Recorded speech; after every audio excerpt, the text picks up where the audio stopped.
Pagati boy. Inside, boy. Part of the furniture. Guess who's back? I was in Germany. Back by popular demand. Yo. The comments were like, we want more. No. They love you, man. They love you, Warren. They love you, bro. Stop nation. And we want more. Which comments were you reading, Ghosty?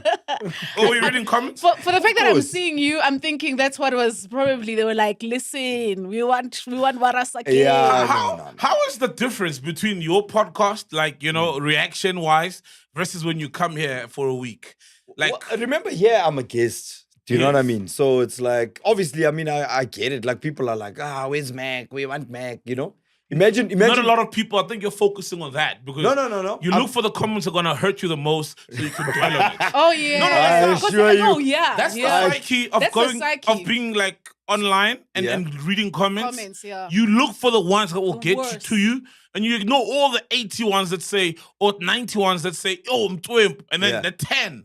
And the other 15 that's not sure. Exactly. You dwell on those. Not really. I didn't even see one that said, where's Mac? And of course, how do you just miss those? Of course, people will miss Mac. Definitely, don't get me wrong. No, that's what I'm saying. And even all the people are saying you were great, miss Mac, but they are focusing on your greatness more than that they miss Mac. Yes. No, it was overwhelmingly loving. So shout out to everybody in the comments. I really appreciate it. I'd say the difference is obviously because I'm a guest. Do you understand? It's like a novelty where it's like, hey, this guy's here now, you know?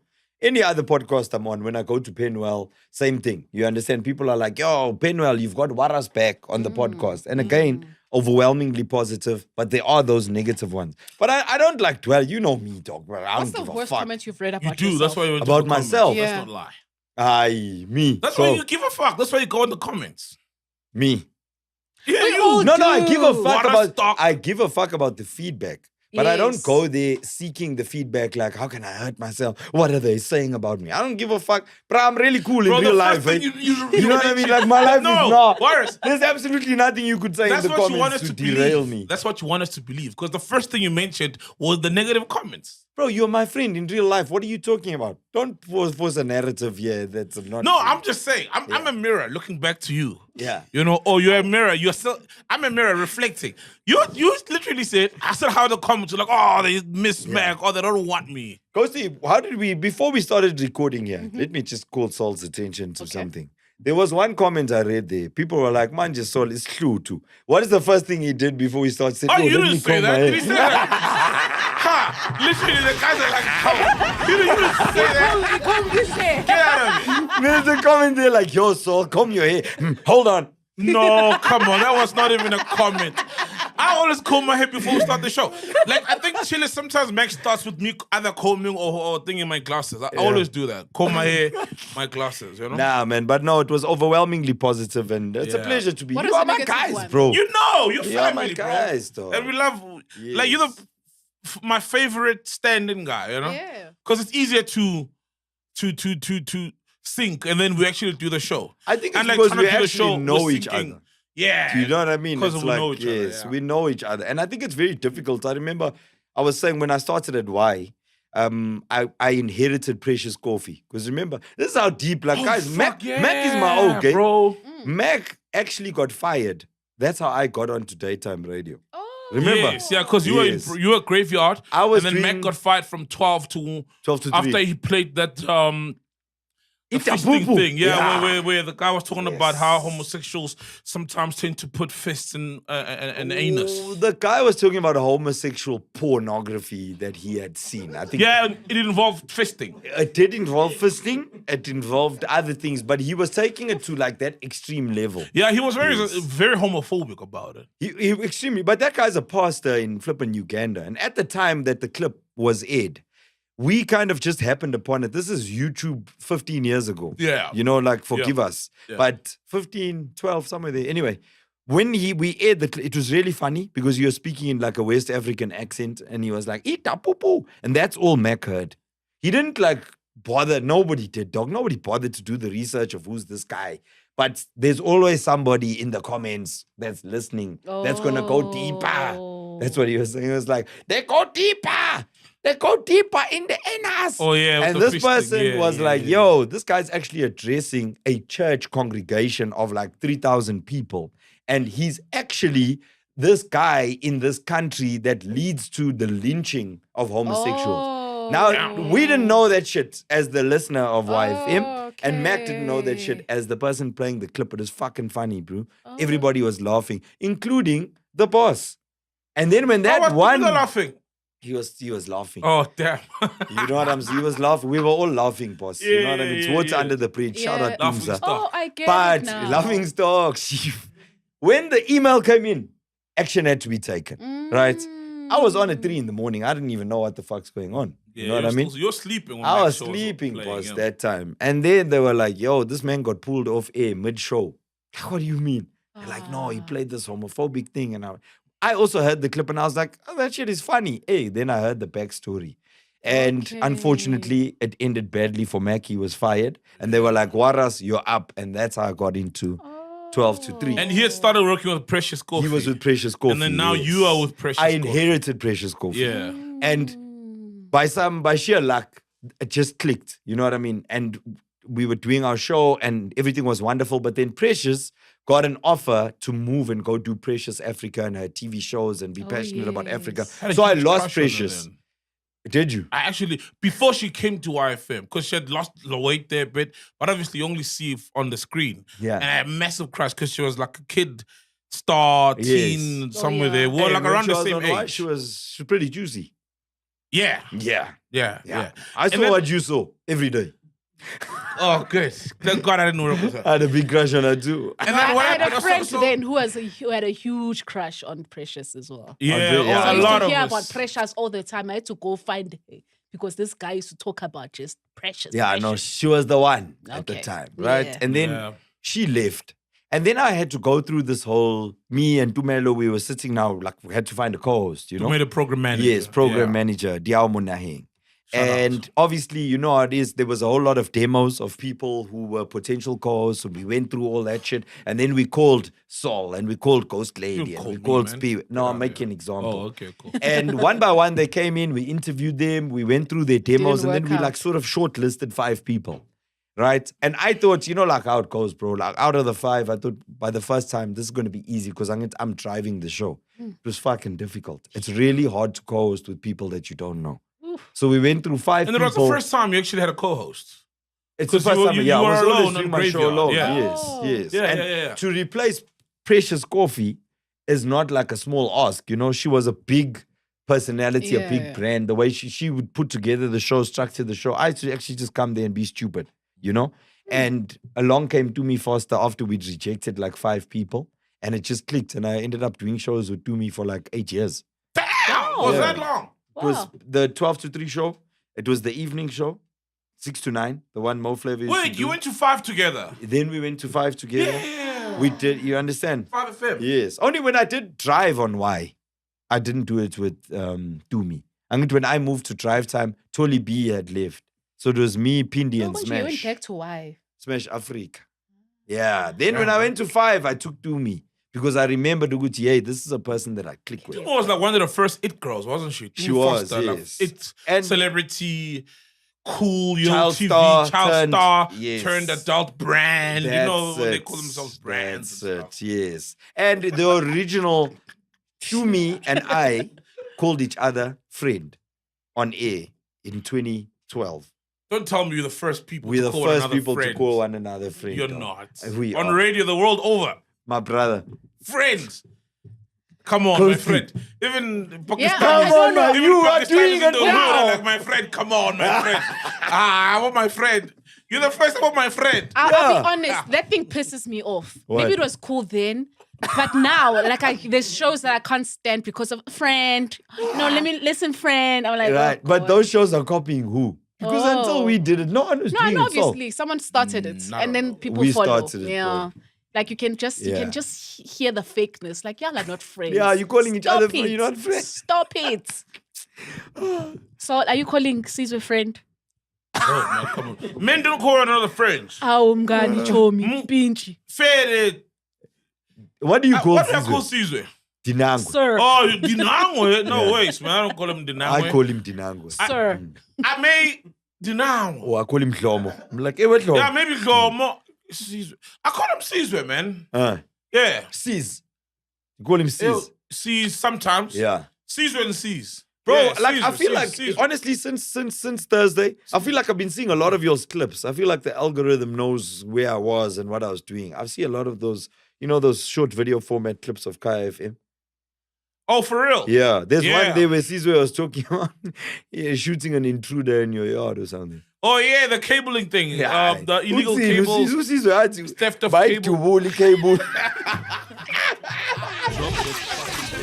Yeah, dog. He's like, no, it's in your move with guns. I'm like, Woo! That's dangerous. That's what he said in the clip, dog. Sol is like, no, these guys are armed. He's like, you know why they carry guns, right? It's because I thought he was going to say something profound. Right? And then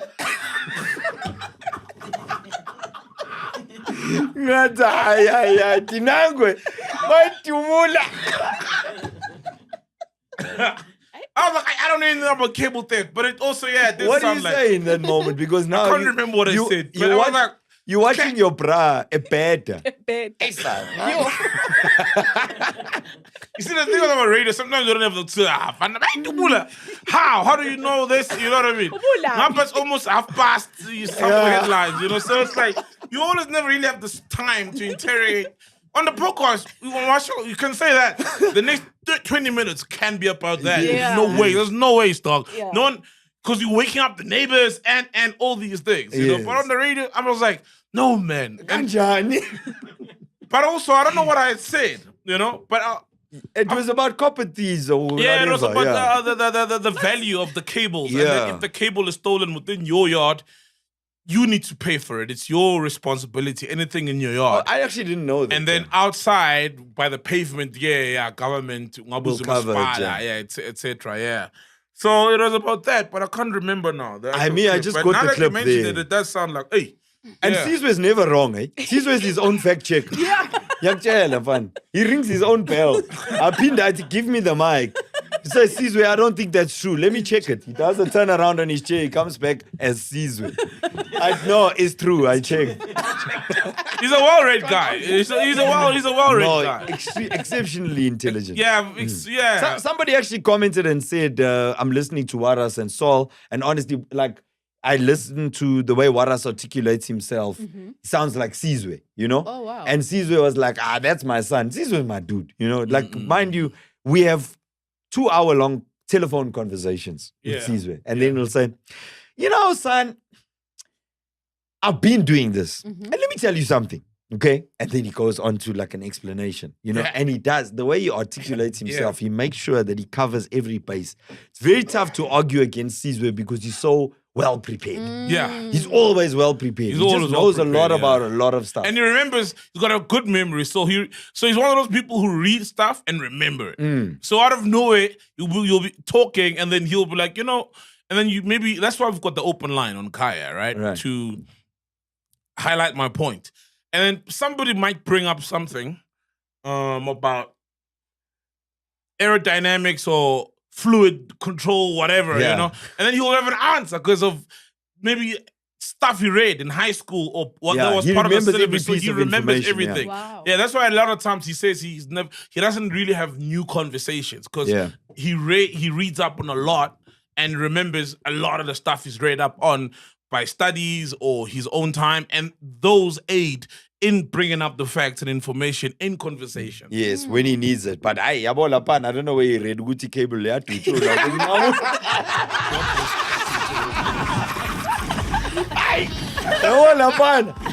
could see Saul, and that's the problem. Like, it's not just radio now because we can see the video. Not even visuals. Because on radio you hear it, but when you see the visuals and the face is in studio. Saul changed his whole seating position. He was like, cable to moon. I was like, he's working it out, but you can see the news is coming. And he's just like, leave it alone, nigga. I'm right about this. You know me. I'm right 99.9% of the time. I'm Sizwe Dlomo, fan. 95.9% of the time. 95.9% of the time.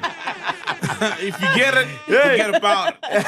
He's only right at home. So, and just for context, like he was talking about on fire.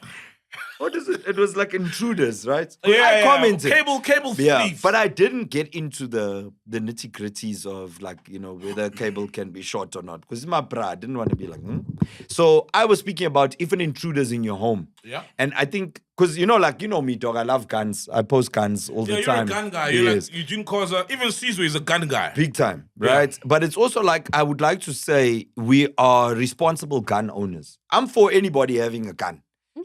Apply for your license, have a legal licensed firearm for self-defense and for the protection of your home and your assets. So you got how many guns? Me.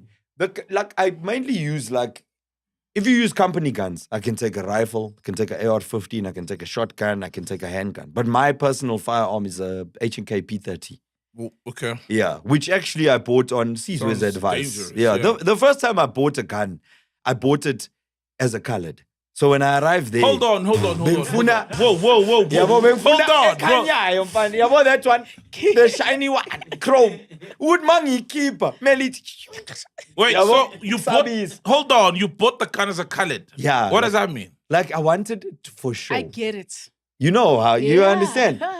I grew up, my cousins, my uncles, their firearms would always be chrome, silver. Yabo? You know how, you know that way, if you see the gun, it's not black.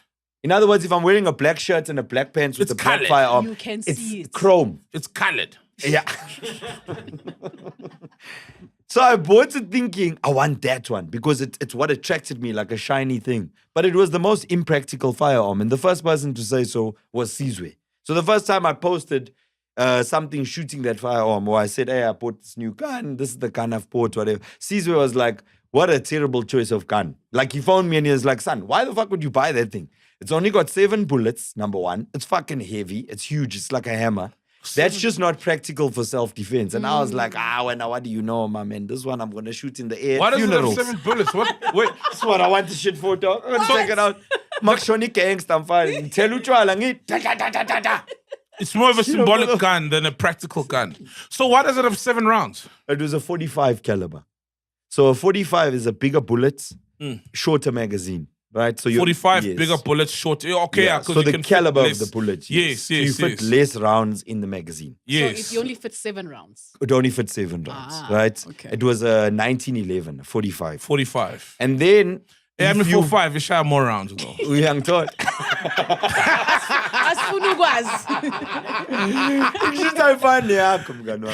So, what do you want?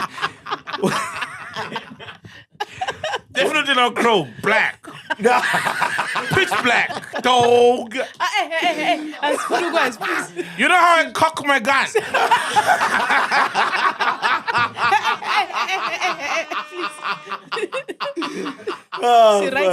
Please. No, we're not talking about yours. Yeah. We're talking about your chrome one. Yeah. Your colored one. We're talking about your colored one.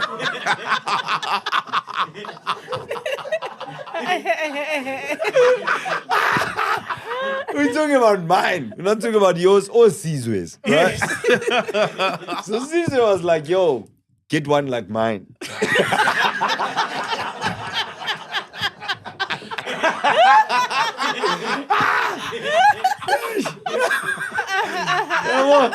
Yeah. And I was like, kanjani mngani wami? Uyangibona nginjani? I need to get one like mine, bro. I can't get one like yours. Yeah. And I was like, no, he can't. You know? No way. In any case, so if you're buying it for self-defense, do you have a gun? Do you want a gun? I want a gun. Firearm. I don't have a gun, but I'm going to need a gun soon. Right. I've been needing a gun. So why don't you get a gun? What's preventing you? No, we're South African. You need a gun. Oh. Yeah, you need a gun in South Africa. Place, you need a gun, bro, because 100%. you need a gun. And look, a lot of instances, they'll shoot you before you even take out your gun. Mm-hmm. But there are times where a gun could help you. Mm-hmm. You know, where in the family, there's somebody in the yard. About 6, 7, We need 3, Minlala. So there's a lot of like in South Africa, you need a gun, bro. For self-defense, you need a gun. Yes, this is going to see crowd. You need to do some crowd control. So as a typical South African, you do need a gun. We're not safe in South Africa, bro. The level of crime is nuts, you know? And also so you do need a gun. Your husband needs a gun. Yeah. You need a gun. You need a gun, yes. Is that anytime you are a victim of crime, and this is what I always say to people, is that if you are, whether they're hijacking you and stealing your car, or whether they're stealing your cell phone when you're waiting for an Uber, they use guns. Yeah. You understand? Yes. You don't get like, in terms of the categories of crime or the levels of crime, from petty crime right up to armed robbery or whatever, they use guns are used. Guns, so bro. Practically speaking, you should also have a gun because you fight fire with fire. Yeah. I'd say the difference between you and a criminal is that the advantage you can have over them is like we can both have guns, but I'll be better trained with my gun than you will be.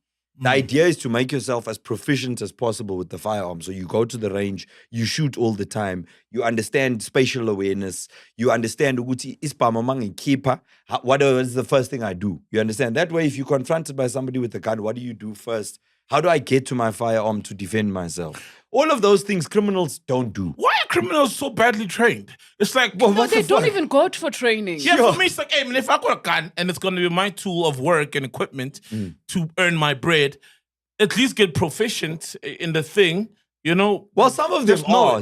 I'm not saying all of them are dumb, but the likelihood that the criminal has not practiced as much as you is very high. Look at how AK got taken out. The guy didn't, if he knew how to use a gun, he wouldn't be that close. You didn't need to run up to him. I think that's exactly, he did know how to use a gun. You see, that guy knew what he was doing. Really, he was too close to him. He was too confident when he fired the shot. I've always thought hits of assassins, by assassins, don't happen that close range. The guy doesn't have to, because the guy literally walked up to him and maybe ran for like a quick pace of 3 meters, shot him because he doesn't have the confidence to hit the target from 10 meters away. But the guy that was shooting on the other side wasn't that close. And if you look at the way that guy... Oh shit, there were two shooters. There were two. But if you look at the way that other one, that side, pulled his firearm out, got into his stance and fired. That guy knows what he's doing. Training. Yeah. That's training. You can see training right there. It's almost like,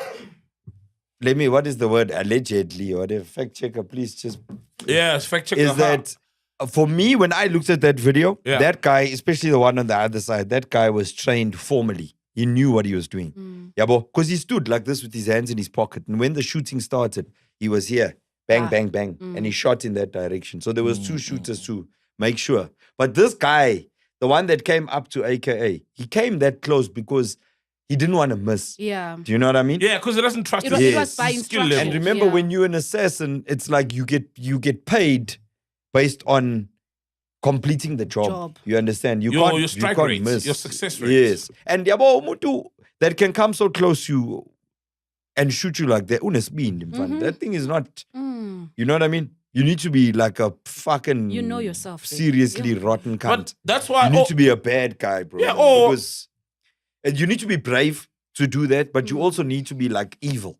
That's why you coming to somebody and you fucking shooting them in the head. That's why a lot of hitmen... And man, we haven't had a hitman on the show, right? That's why a lot of them guys be hitmen. They to give them that krach. And sometimes it's maybe mind over matter because when you go through a cleansing, now you believe that there's more than just you backing you. You know what I mean? There's so a lot you've got that. You know, like and then they say, like now, like we can go now and we can do this job because we're not alone. Protected. We're protected. Which is obviously, look, for some of them, that's just not the way it goes, especially if they're in Mkwanazi territory. Yeah, in Mkwanazi territory. Protected territory. or not protected, you die. Mkwanazi is coming for you. But it's like, with the level of violent crime, with the amount of illegal firearms in circulation, the police need to be trained at that level and they need to execute their work at that level. You can't be negotiating with people that will walk up to you and shoot you in the head. Yeah, criminals This is not someone, you understand? Yeah. I think also what's happening, like you look at a lot of, in the colored community, these gangsterism related hits over drug and turf war, your Westbury's, your Wentworths, your Cape Flats. Bro, those guys, young kids of like 16 years old, are shooting people in the head or conducting these hits. They are the assassins. Cold killers. And I feel like community. It's easier to warp the mind of a young person. Do you know what I mean? Because when you're like 16 and you're trying to come up and you're trying to get into the gang, young people do foolish things. Impressionable, man. They're extremely impressionable. And I think a lot of them are being like roped into this lifestyle because it's easy money, dog. Hits, depending on who you're hitting, like you can charge a lot of money for that. And looking at where these people come from. Not a lot, man.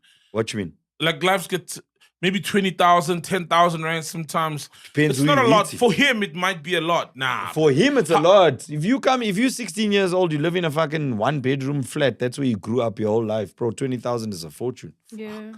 You know what I mean? And so small for a life, though. That's what I'm saying. So small for a life, and also the consequences. They're not of judging the choice it for that the you life. They're just judging it for.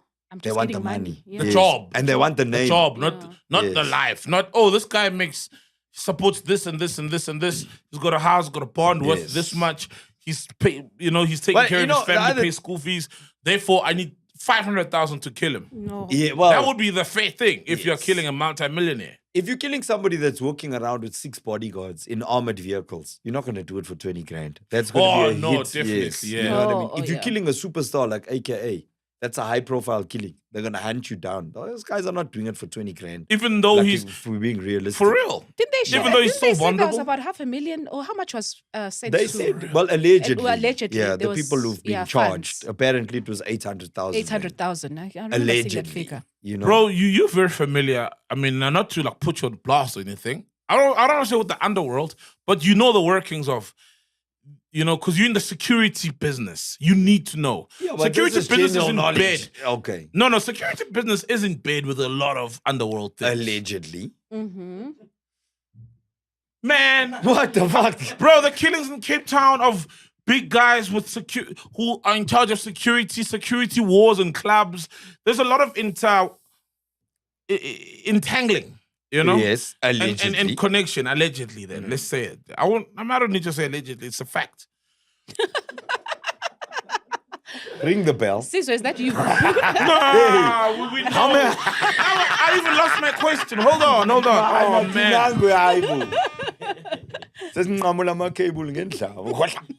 Oh, yeah. Do like, what's the likelihood of us ever getting who paid the money to get this guy? Like, not who gave the money, because that may not be where the money comes from.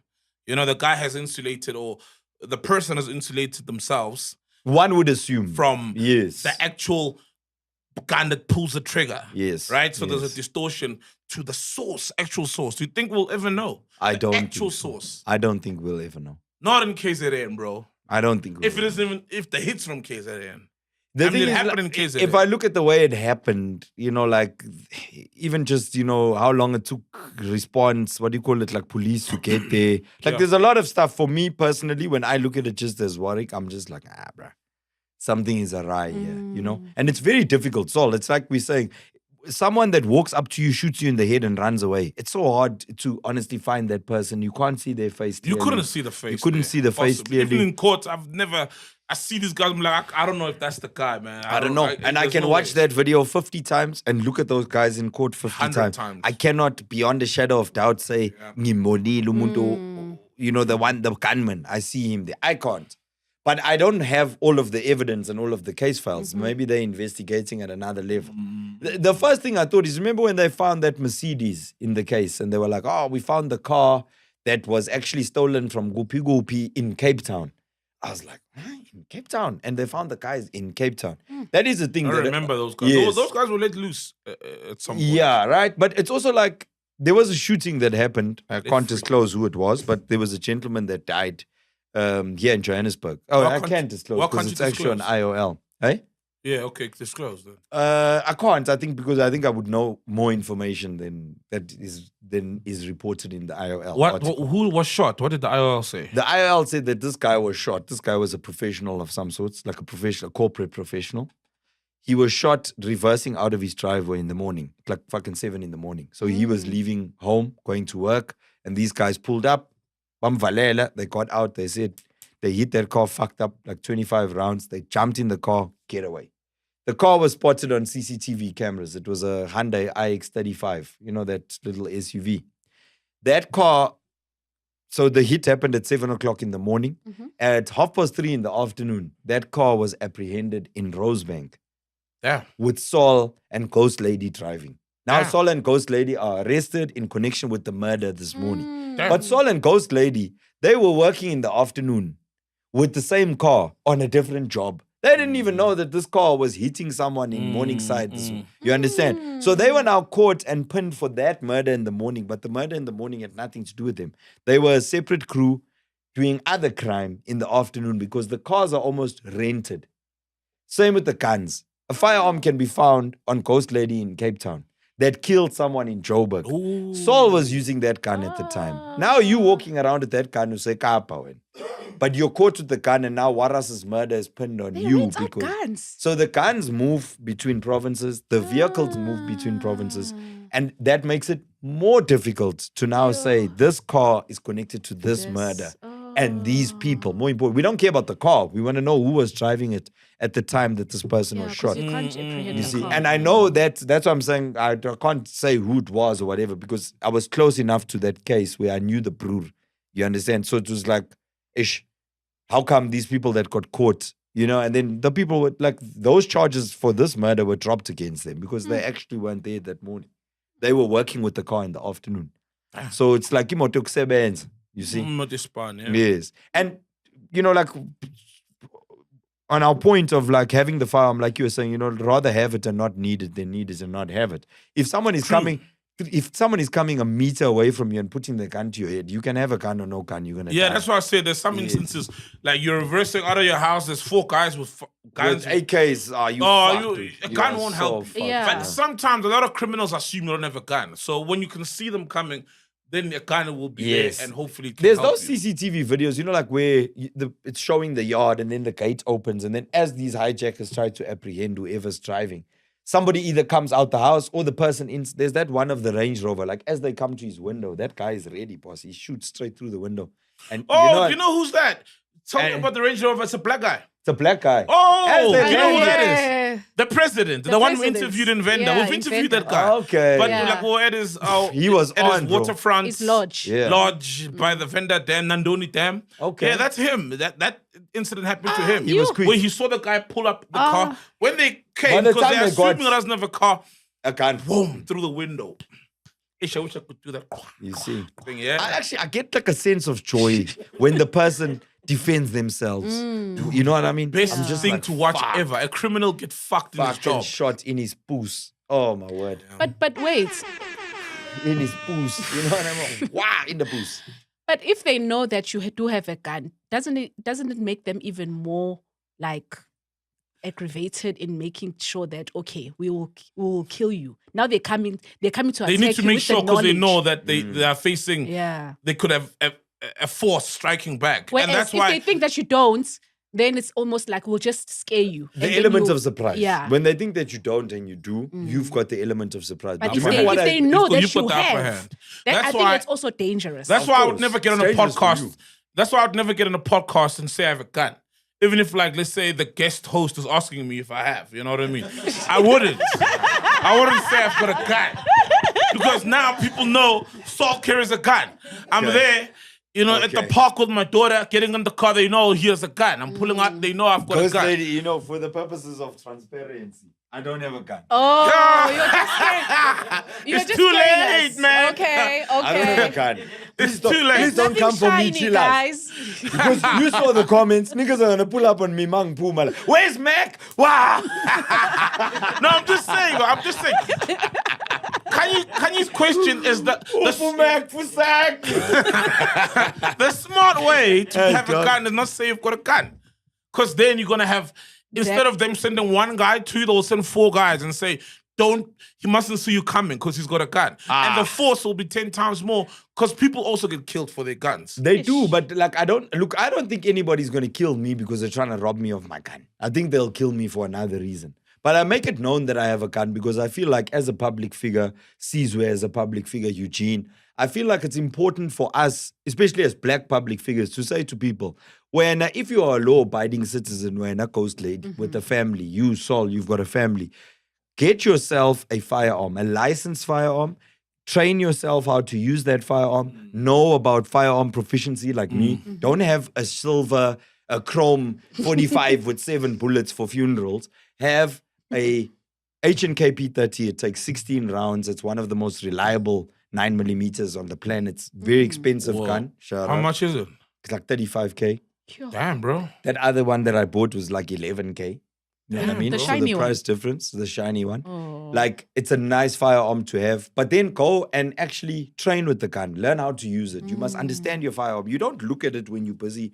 You understand? You must take out cock. Boom. It's like changing a cock, yeah. That's when you're it. still You looking at the gear, Yeah, you you're can't still drive. learning. Yes. Yeah. So it's to encourage people to go and arm themselves because we have a serious crime epidemic in South Africa where every crime is perpetrated with the firearm and you are a sitting duck. If you think that the police are going to come and save you, my friend, Nah, it took there's them like 40 minutes to get to AKA's scene. Dude, there's my friend. 200,000 cops. How many So, of us in South Africa are thank there? you. Like You see, 200,000 cops is nothing. for 60 million people. No, we're way more than 60, bro. We're 60 million, yeah. Put 60 more. Before you start counting the South Africans, you from Hilltown, you know what Before starting the...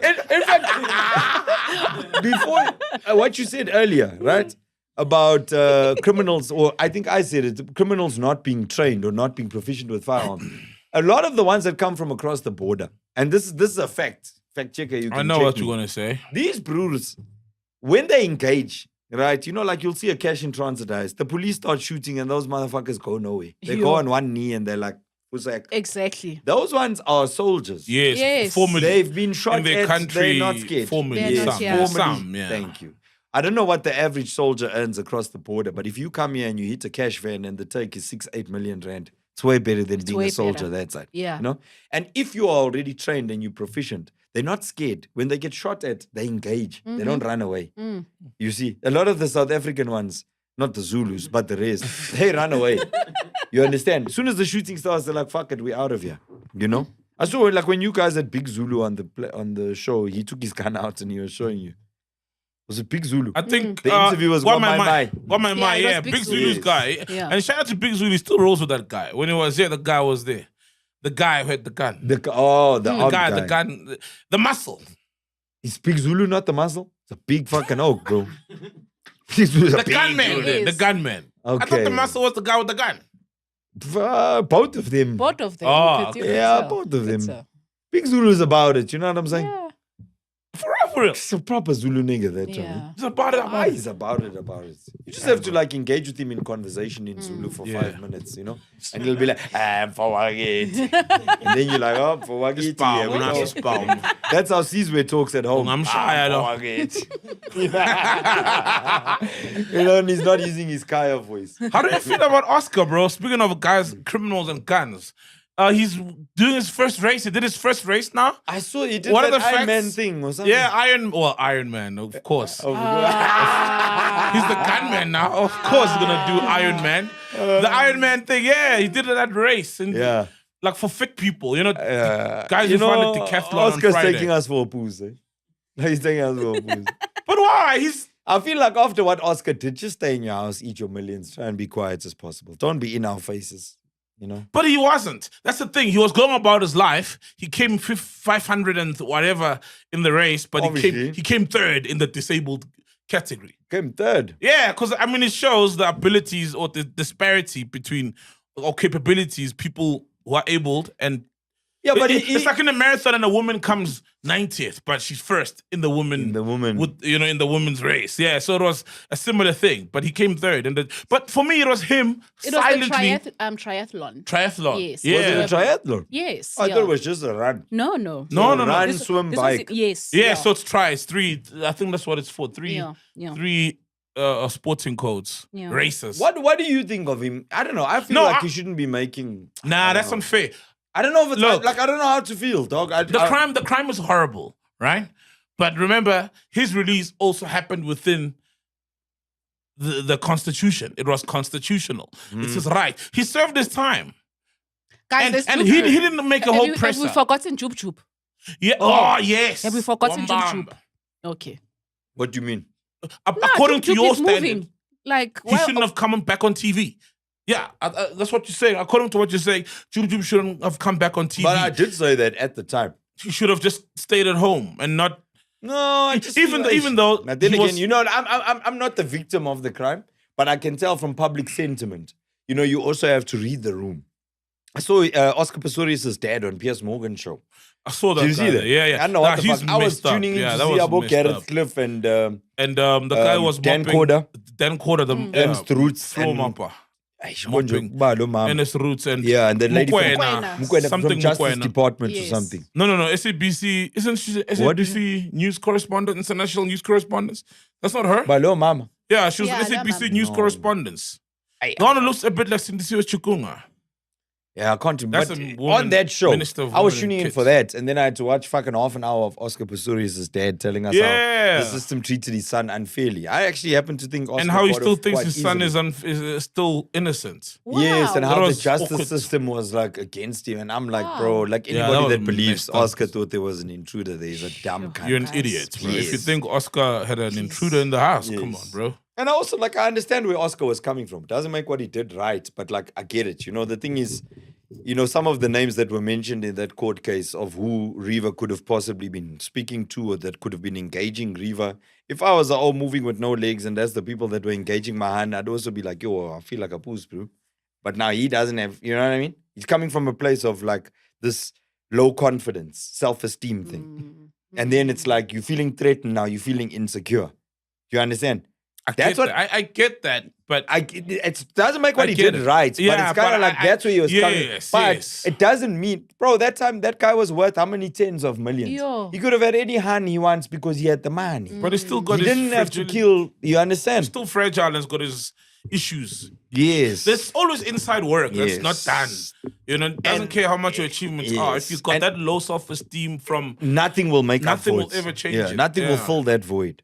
But I feel like those are the type of, those are the stories that give gun owners a bad name. See, because he was also given a gun based on his competence to possess one. And then he used that gun to murder his girlfriend. eventually, yeah. You check what I'm saying? Yeah.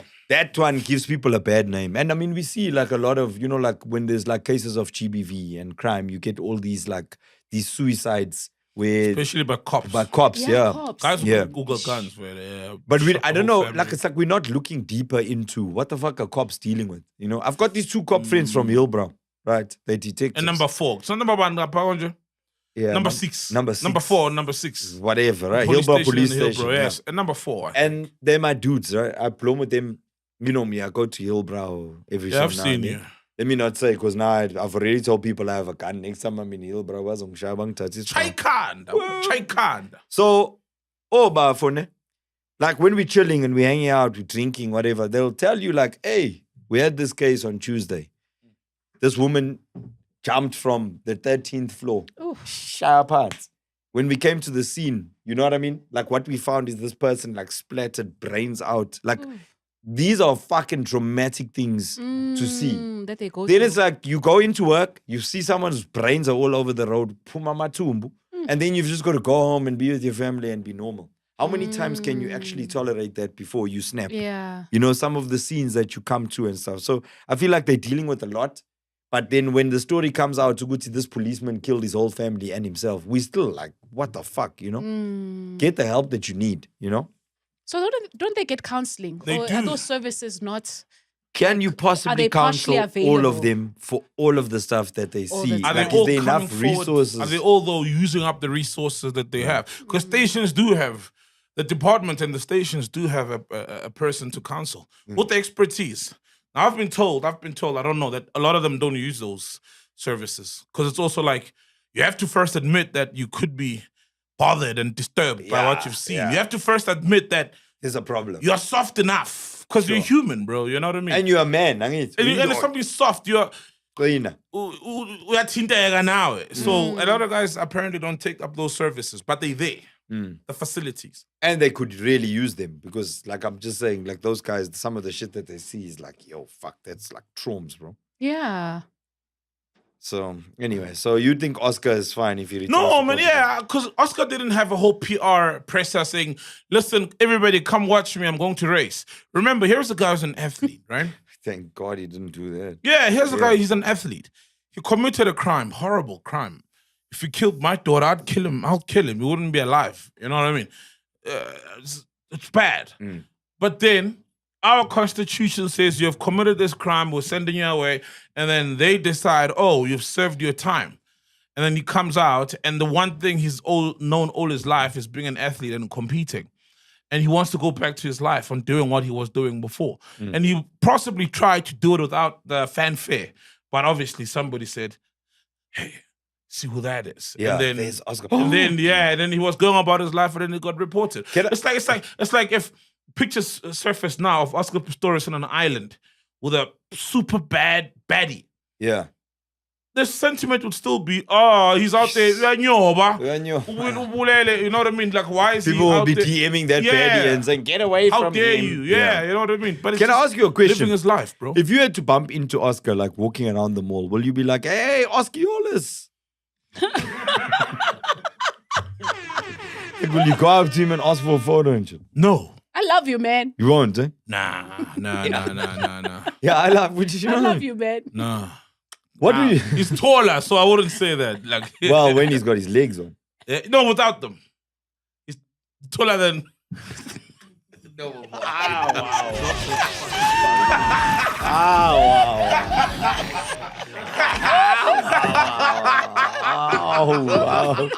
Shy belly. Yo.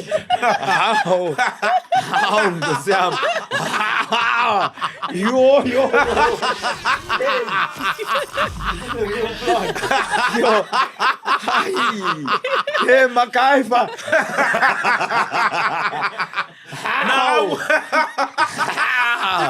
No, I wouldn't. Why? I wouldn't, bro. Hey, Osceolas.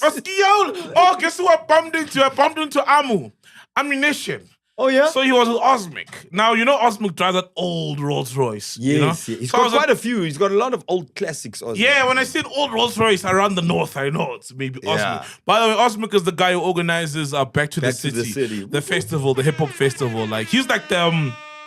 landlord of SA Hip Hop. Hey, he's the landlord. Yeah, landlord of the big. How long is Back to the City running? Like since apartheid? Dude, I think it's 30 years. Mandela, but Back to the City. Back to the City. Yo, man, he's been running for decades. I think it's the oldest running festival in Africa. Yes. Oldest African festival. Back to the City. Shout Shout out. Fitzgerald Square. Yeah. So I see his car. Then now I start to look and I'm driving out, right? Then I eventually see him with Amu. So I get up to greet the guys. And Amu, you know this pantry thing. Amu was like, oh, you saw him in pantry? Yeah. Ammunition is like, so you're not drunk for me. You're not drunk and excited for me. Yeah. Now I get to meet this silver soul. I'm like, hey, man, yeah, you're good. Tell them that I'm not always drunk when I'm here.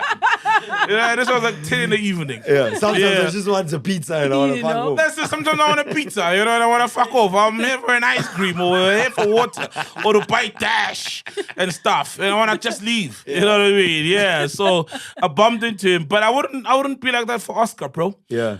Number one, I've never... Before the murder, I could because of what it's done for the country. You know, as far as... what is done just for people in general. Because Oscar was that guy. He was like that inspirational figure. You're like, yo, bro, you know, you did all these things without legs. He had a super clean brand. Oh, yeah. No? Oh, yes. In fact, remember at the time, your best friends there, DSTV, they had this whole campaign for the Oscars. Like the Oscars. Yes, right? And there were billboards all over Joburg with him and the Oscar. Oh. Right? And they were like, the Oscars coming up. And then that shit happened. And they were like, yo, take those billboards down. He was that guy. Yeah, like, that shoots behind closed doors. Yes, he was like...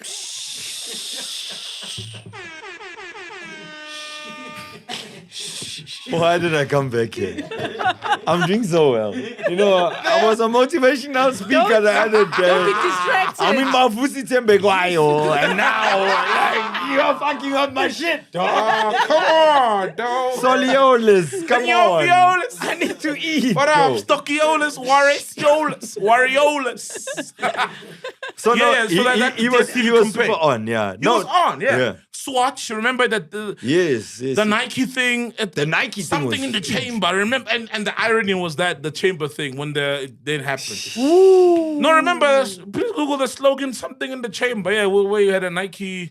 Did he? Yeah, there was a chamber. Say Nike, Oscar Pistorius chamber. There was like a slogan in one of those ads. Sure. About Make the it chamber. official, please. We're trying to check. No, I remember. Please, we're trying to verify. Ring the bells, people. But why would you ask me whether there'd be some fanfare if I saw No, him? I just thought like So before, I was after the murder? Yeah, because I Bro. was thinking, Uguti, like his notoriety before.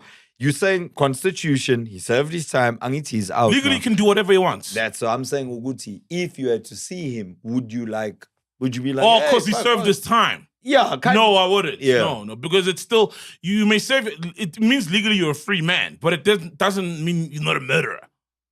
Good point. Legally, it means you're a free man, but you'll be a murderer, cold-blooded murderer, and that's what the law said. You know, they didn't say it was manslaughter, like, this freak accident, and then no, it was like, it was like something like that. But was it? Yeah, but in my personal opinion. For me, you still killed somebody. Yes. Whether it was negligent or by mistake, or you thought it was an intruder. And I personally don't buy the story of being an intruder. So for that, I wouldn't walk up to him like, oh, Oscar! You know what I mean? Like, shout out, bro, Osceolis. Yes, fact check. The slogan was, bullet in the chamber. I am the bullet in the chamber. It was Nike, right? Yes, it was. Yeah, bro, I remember that ad. Yeah, don't you remember? It was like a joke flying around. In 2013, that's when the contract a year before the Valentine's. It was 2014. Fatal Valentine's Day. Yeah. Damn. Before Valentine's. What are the odds? Yeah, crazy, bro.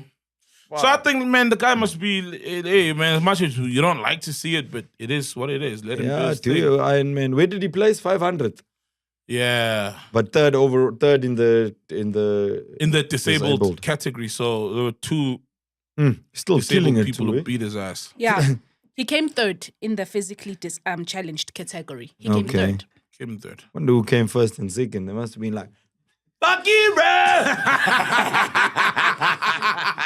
You'd be surprised. Probably they're big fans of him. You'll never know. Or maybe he inspired them to get into the sport. But also he's older now. How old is he? That's another thing. So he's older 40 something. Yeah, isn't. Yeah. Should be somewhere there. And also, to be honest, it's not like he's been rubbing his freedom in people's face. Because we barely see pictures of Oscar Pistorius. He's not out there. He knows what it is. In society doing his thing, you know? Yeah. Uti, in fact check. He's 38 years old. Yeah. Exactly. He's my age. Yeah. Okay. So are you old? Hey? Are you old? You're 38, Seems bro. that way. Yeah, I've been out here for a long time, guys. For real? I thought you're like 40 or something. The fuck? It's just, or 41. No, do you know when I got on, I was 20. Yeah. Clearly, like 20 years old. 20, You've always given the older energy a bit. Not like you're an old guy. You've always been a cool dude, really? But I feel like I've always given the younger energy. Yeah, Morris gives a young energy. Yeah. No. Like I'm like the coolest dad. All I like to think. Yeah. You know what I mean? You know, like when you go to those PTA meetings, those parent meetings at the school. How old is your daughter? She's 7 now. So you do go to those meetings? I go to the meetings, bro. Yeah. Now when you get there, you must know you're landing there. You saw Penduga. You saw the oldest. But I hate that. I wish I wasn't famous so that I could be the cool dad who you can see, which is just a confident guy without being necessarily the famous guy. I don't know. I like being the famous dad. You like gives it? you the immediate coolness. It's like, you know what I mean? And everybody's looking at you like, No, like this sometimes guy. if the other parents, it's like a conversation starter. Because those meetings are awkward, bro. It's just like, yeah. You know what I mean? And then they're like, hey, you're that guy on TikTok. And you're talking about in track pants at the parents' meeting. You check, and everybody's pulling up like coming this. from a long Yeah. just pull up. I mean, it's a Jacquemus hoodie, but it's a hoodie nonetheless. You know what I mean? It's a what hoodie? Jacquemus. What's that? I'm fanagit. Yes. Does anybody in this room know Jacquemus? Yes. Fact check. Fact checker is even saying no. She doesn't know. Yeah, she's not even gonna it's Google not the one, bro. We're not impressed, man. You see, We're not impressed. that's good because it means it's like, Appa. It was a gift. It's the upper echelon. Upper echelon. No, it's easy. Kind of We stuff. pull up in the tracksuit with other people that are coming straight from work. You know what I mean? Yeah. Do you know what I'm saying? It makes you already But stand with people out. working from home, I see a lot of people pulling up in tracksuits these days, even at school. When you Yeah, I don't know what school That's your kids are in. of- Clearly, that one is like super private. no, it's Yeah. not. Are you that mom? Which When? mom? That one that pulls up there like, just came through from my podcast. You know what I mean? No one Remember, she's knows a me. ghost lady, Remember, bro. No I'm one the knows ghost her. lady. No one She knows. does shopping me. and yes. free from But yes, anything. I Yeah. pick up my kids. I'm there to pick up and, I'm a normal mom. I hate other moms, though, and other parents. I'm not the social kind of mom. So what do you say you do when they ask you? Because I don't want Strong that. You word. see, those are those questions I hate. You say what you're do a stay-at-home mom. I'm a stay-at-home mom. Don't they like recognize your voice? That's why I don't talk to no one. Okay. Are you not like in those? Maybe you're sitting there and then they're like, that fucking ghost lady. I don't know. Do you listen to that podcast? And then you're like, yo, what the fuck? Who is that bitch? Has that happened? Has that happened before? Where you got spoken about in your presence, but Yeah, beba now. Not necessary, but I feel like they knew. They were just trying to get my attention. I feel like they were told. So it was like when you're with your friend and then there's the other friends of the friend. Oh, your Then friends there's a betrayed you. conversation starts. Okay. It was like, Oh, nah, it's not this is even. I mean, like planned. when I look around the room, ngiyabonakala ukuthi I'm a snitch now. Yeah. When we snitch you. Yeah, but Yeah. So you He's know busy- those. He's busy recording with his phone. I'm gonna post this in the PTA group. Dear parents, nangu. Oh, fuck. Did you see the numbers of remember, we always speak about alcohol, the fake alcohol that's being for sale. Yeah. That it's been around. So numbers officially came out, I think some website dropped numbers, that fake alcohol, the production of it and the sale has increased by like 55%.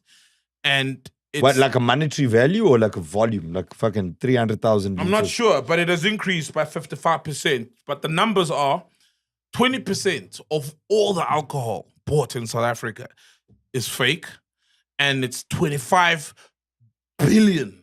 Imagine now we almost faced the VAT increase. Yo. 25 billion in tax revenue that's been lost. No, it's syntax. Remember that there's Yes. a syntax on alcohol and Yeah, cigarettes. the 25 So billion. is lost. the illicit alcohol wouldn't be covered in that.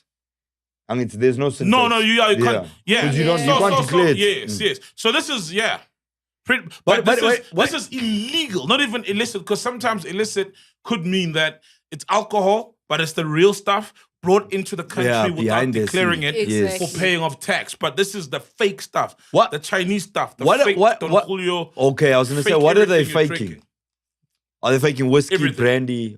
Can't fake a Yeah, beer. they broke down the numbers. Fact checker will check it, Yeah. but they did break down the numbers. But it's mostly spirits. Yeah. that have been You fake. know what I've found, eh? Like I've been drinking for years. Okay. I don't drink as much as I used to. Why? But like at the height of my drinking, eh? Why? Bruh, I just don't have an occasion for it. Like I Okay, nice. Oh, you're not that I kind never of drink drinker. in front of my kids, for example. Oh, Good. okay. Like hardly You ever. don't have If a I man do cave it, will where be you like, can? nah, don't do that. That's But beautiful. also I don't want to be drunk. I grew up with a lot of like drunk uncles. It's fucking Oh, irritating. yeah, Like it's nobody likes you, irritating. bro. Yeah. You know what I mean? Now you're like, hey, come here, boy. And then you're like, ugh, Like fuck, nigga. yes. Get off me. And they smell. They smell, yes. they're trying to like kiss you on the forehead. Like, what are you trying to Forehead, molest yeah. me, nigga? What are you doing? Yeah, but these are your Yeah. sons. You wouldn't Mwah, necessarily. mwah. No, It's not I'm like saying you're the that one guy. uncle. That Oh, uncle. yes, so yes, it's yes. like, you don't want to make the kids feel like, oh, dad's really When different. they are sober, they are grumpy. But when they are drunk, Okay, they are that's the Yes, problem. You gotta that's- keep the I shades know. on. You gotta keep Yes, the fucking yes. shades on. Be happy for the kids whenever you see them. Yeah, but fact check. Well, here I see two sources that are stating two different things, but they're approximately the same. In George Harlot, they said that in 2017. In George. Yeah, George Harlot. What? It's George a- Holland. It's a site. Oh, Okay. never heard of it. Okay, it's here.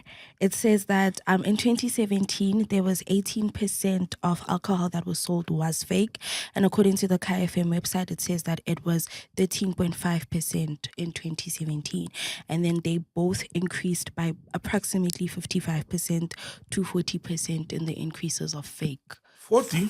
40%. Yes. 14. 40. 40. They Whoa, increased by 50%. So should say 18, yeah, increase on 9. Yes. And layer 13, yeah, increase on 7. So approximately 20.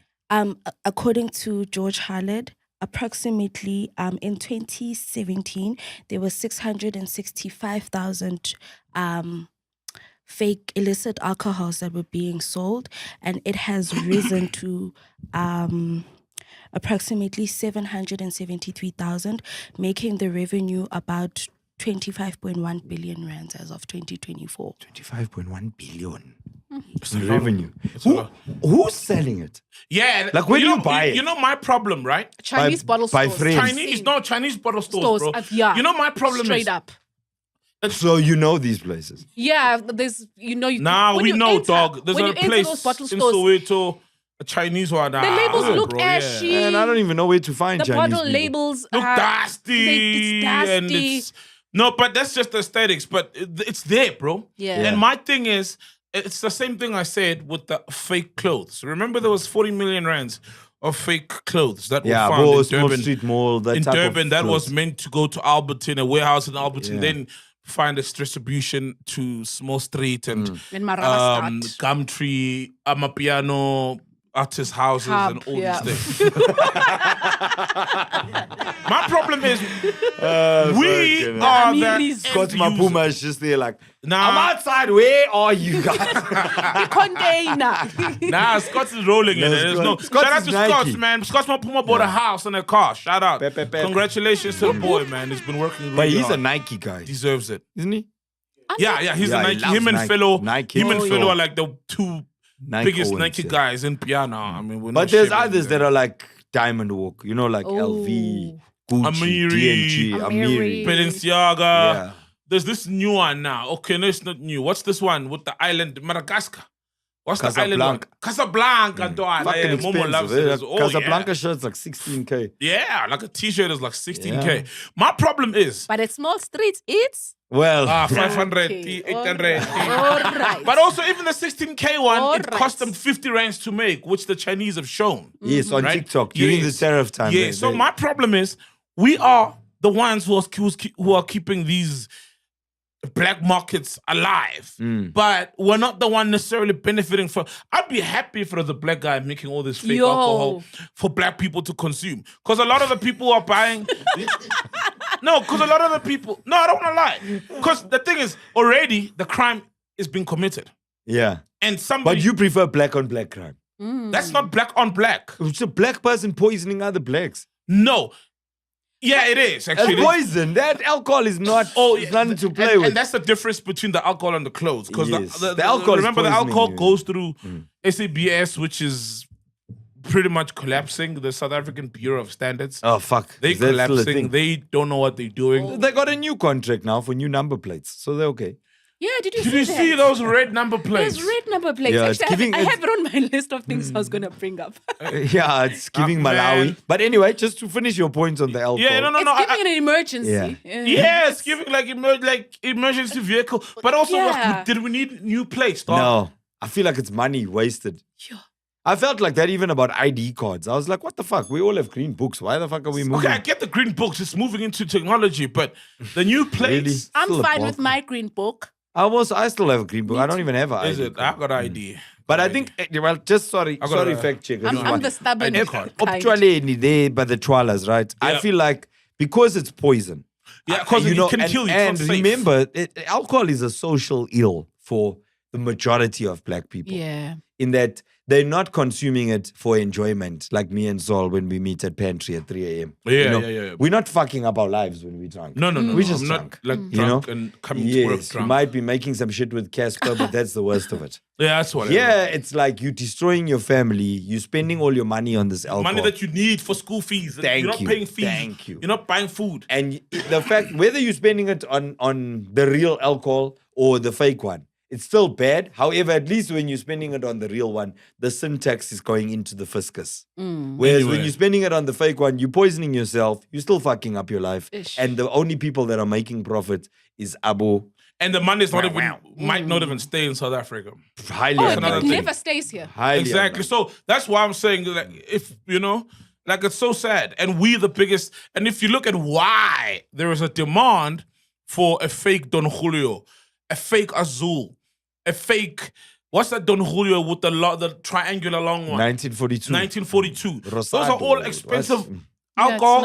And the fact that the illicit market exists and 90% of the people consuming these things can't even tell that it's fake. No. It means you're not even drinking it because you actually love Don Julio or you're a tequila aficionado. It's a status symbol. You're drinking because it's a status symbol. That's how guys used to get laid in varsity. Put a 3 ships in a Hennessy and the girls would think they're having a Hennessy and then, for real, put it in varsity. Let me put you onto some game. Yeah, in varsity, niggas to get laid because these girls love things. And they'll just put a 3 ships in a Hennessy bottle. In a Hennessy bottle. Clubs were even accused of that. Clubs were accused of, when they bring you the champagne, like they were bringing it already open. You know what I mean? Like the bottle was already open. It's because they were being accused of pouring out the grandeur and putting in whatever koloko they are sema-Chinese. And then you bring the grandeur open because obviously for the club, you're selling grandeur. Meanwhile, it's 4K a bottle. Grand Auto. Meanwhile, yeah. And then the people will enjoy it. Yes. It's that same thing when like people go and they buy. I remember in the club when I think at some point I saw somebody making a cocktail. And look, by the way, Smirnoff is a good vodka, right? But 1818, might fag it in your thingy, right? That time you're a person who maybe might not even drink 1818, you look down on it. Or Accordance. And also, by the way, Accordance is a good gin. One of the best gins, smooth gins you'll find is Accordance. But because of its status and the price. Yet you get to a club, you enjoy this cocktail, which has got the 1818 and the Accordance, which goes to show how dumb it is. So from this dumbness, there's a whole industry now. Because they're not making 18... Okay, they do make fake Accordance, but it's a higher end brands because we as black people wanna, and also a lot of times even if you buy the real thing, you buy an XO. It's like how much in the club now? An XO. I've never put an XO even in macro. Yeah. Fuck, I don't know. Must be 4K. 4K, 5K. Oh, Jason's got a club. Jason, how much? Yeah, 7,000 rand an XO. But didn't you say Jason has a Zimbabwean club? No, I said he's a club owner. All his bouncers are Zimbabwean. Yeah. Oh, I thought you were saying he's a Zimbabwean club owner. Because then I was going to say, obviously it's 7K. No, she's probably 9K elsewhere. How about Jason Bafagi Grand Theft? Shout out Jason Gongeni. Shout out Jason. So for me, it's already, and look, I'm not dictating how people... What's 7K? Sorry, XO? XO, XO. Even the macro, it's like for my 2,000.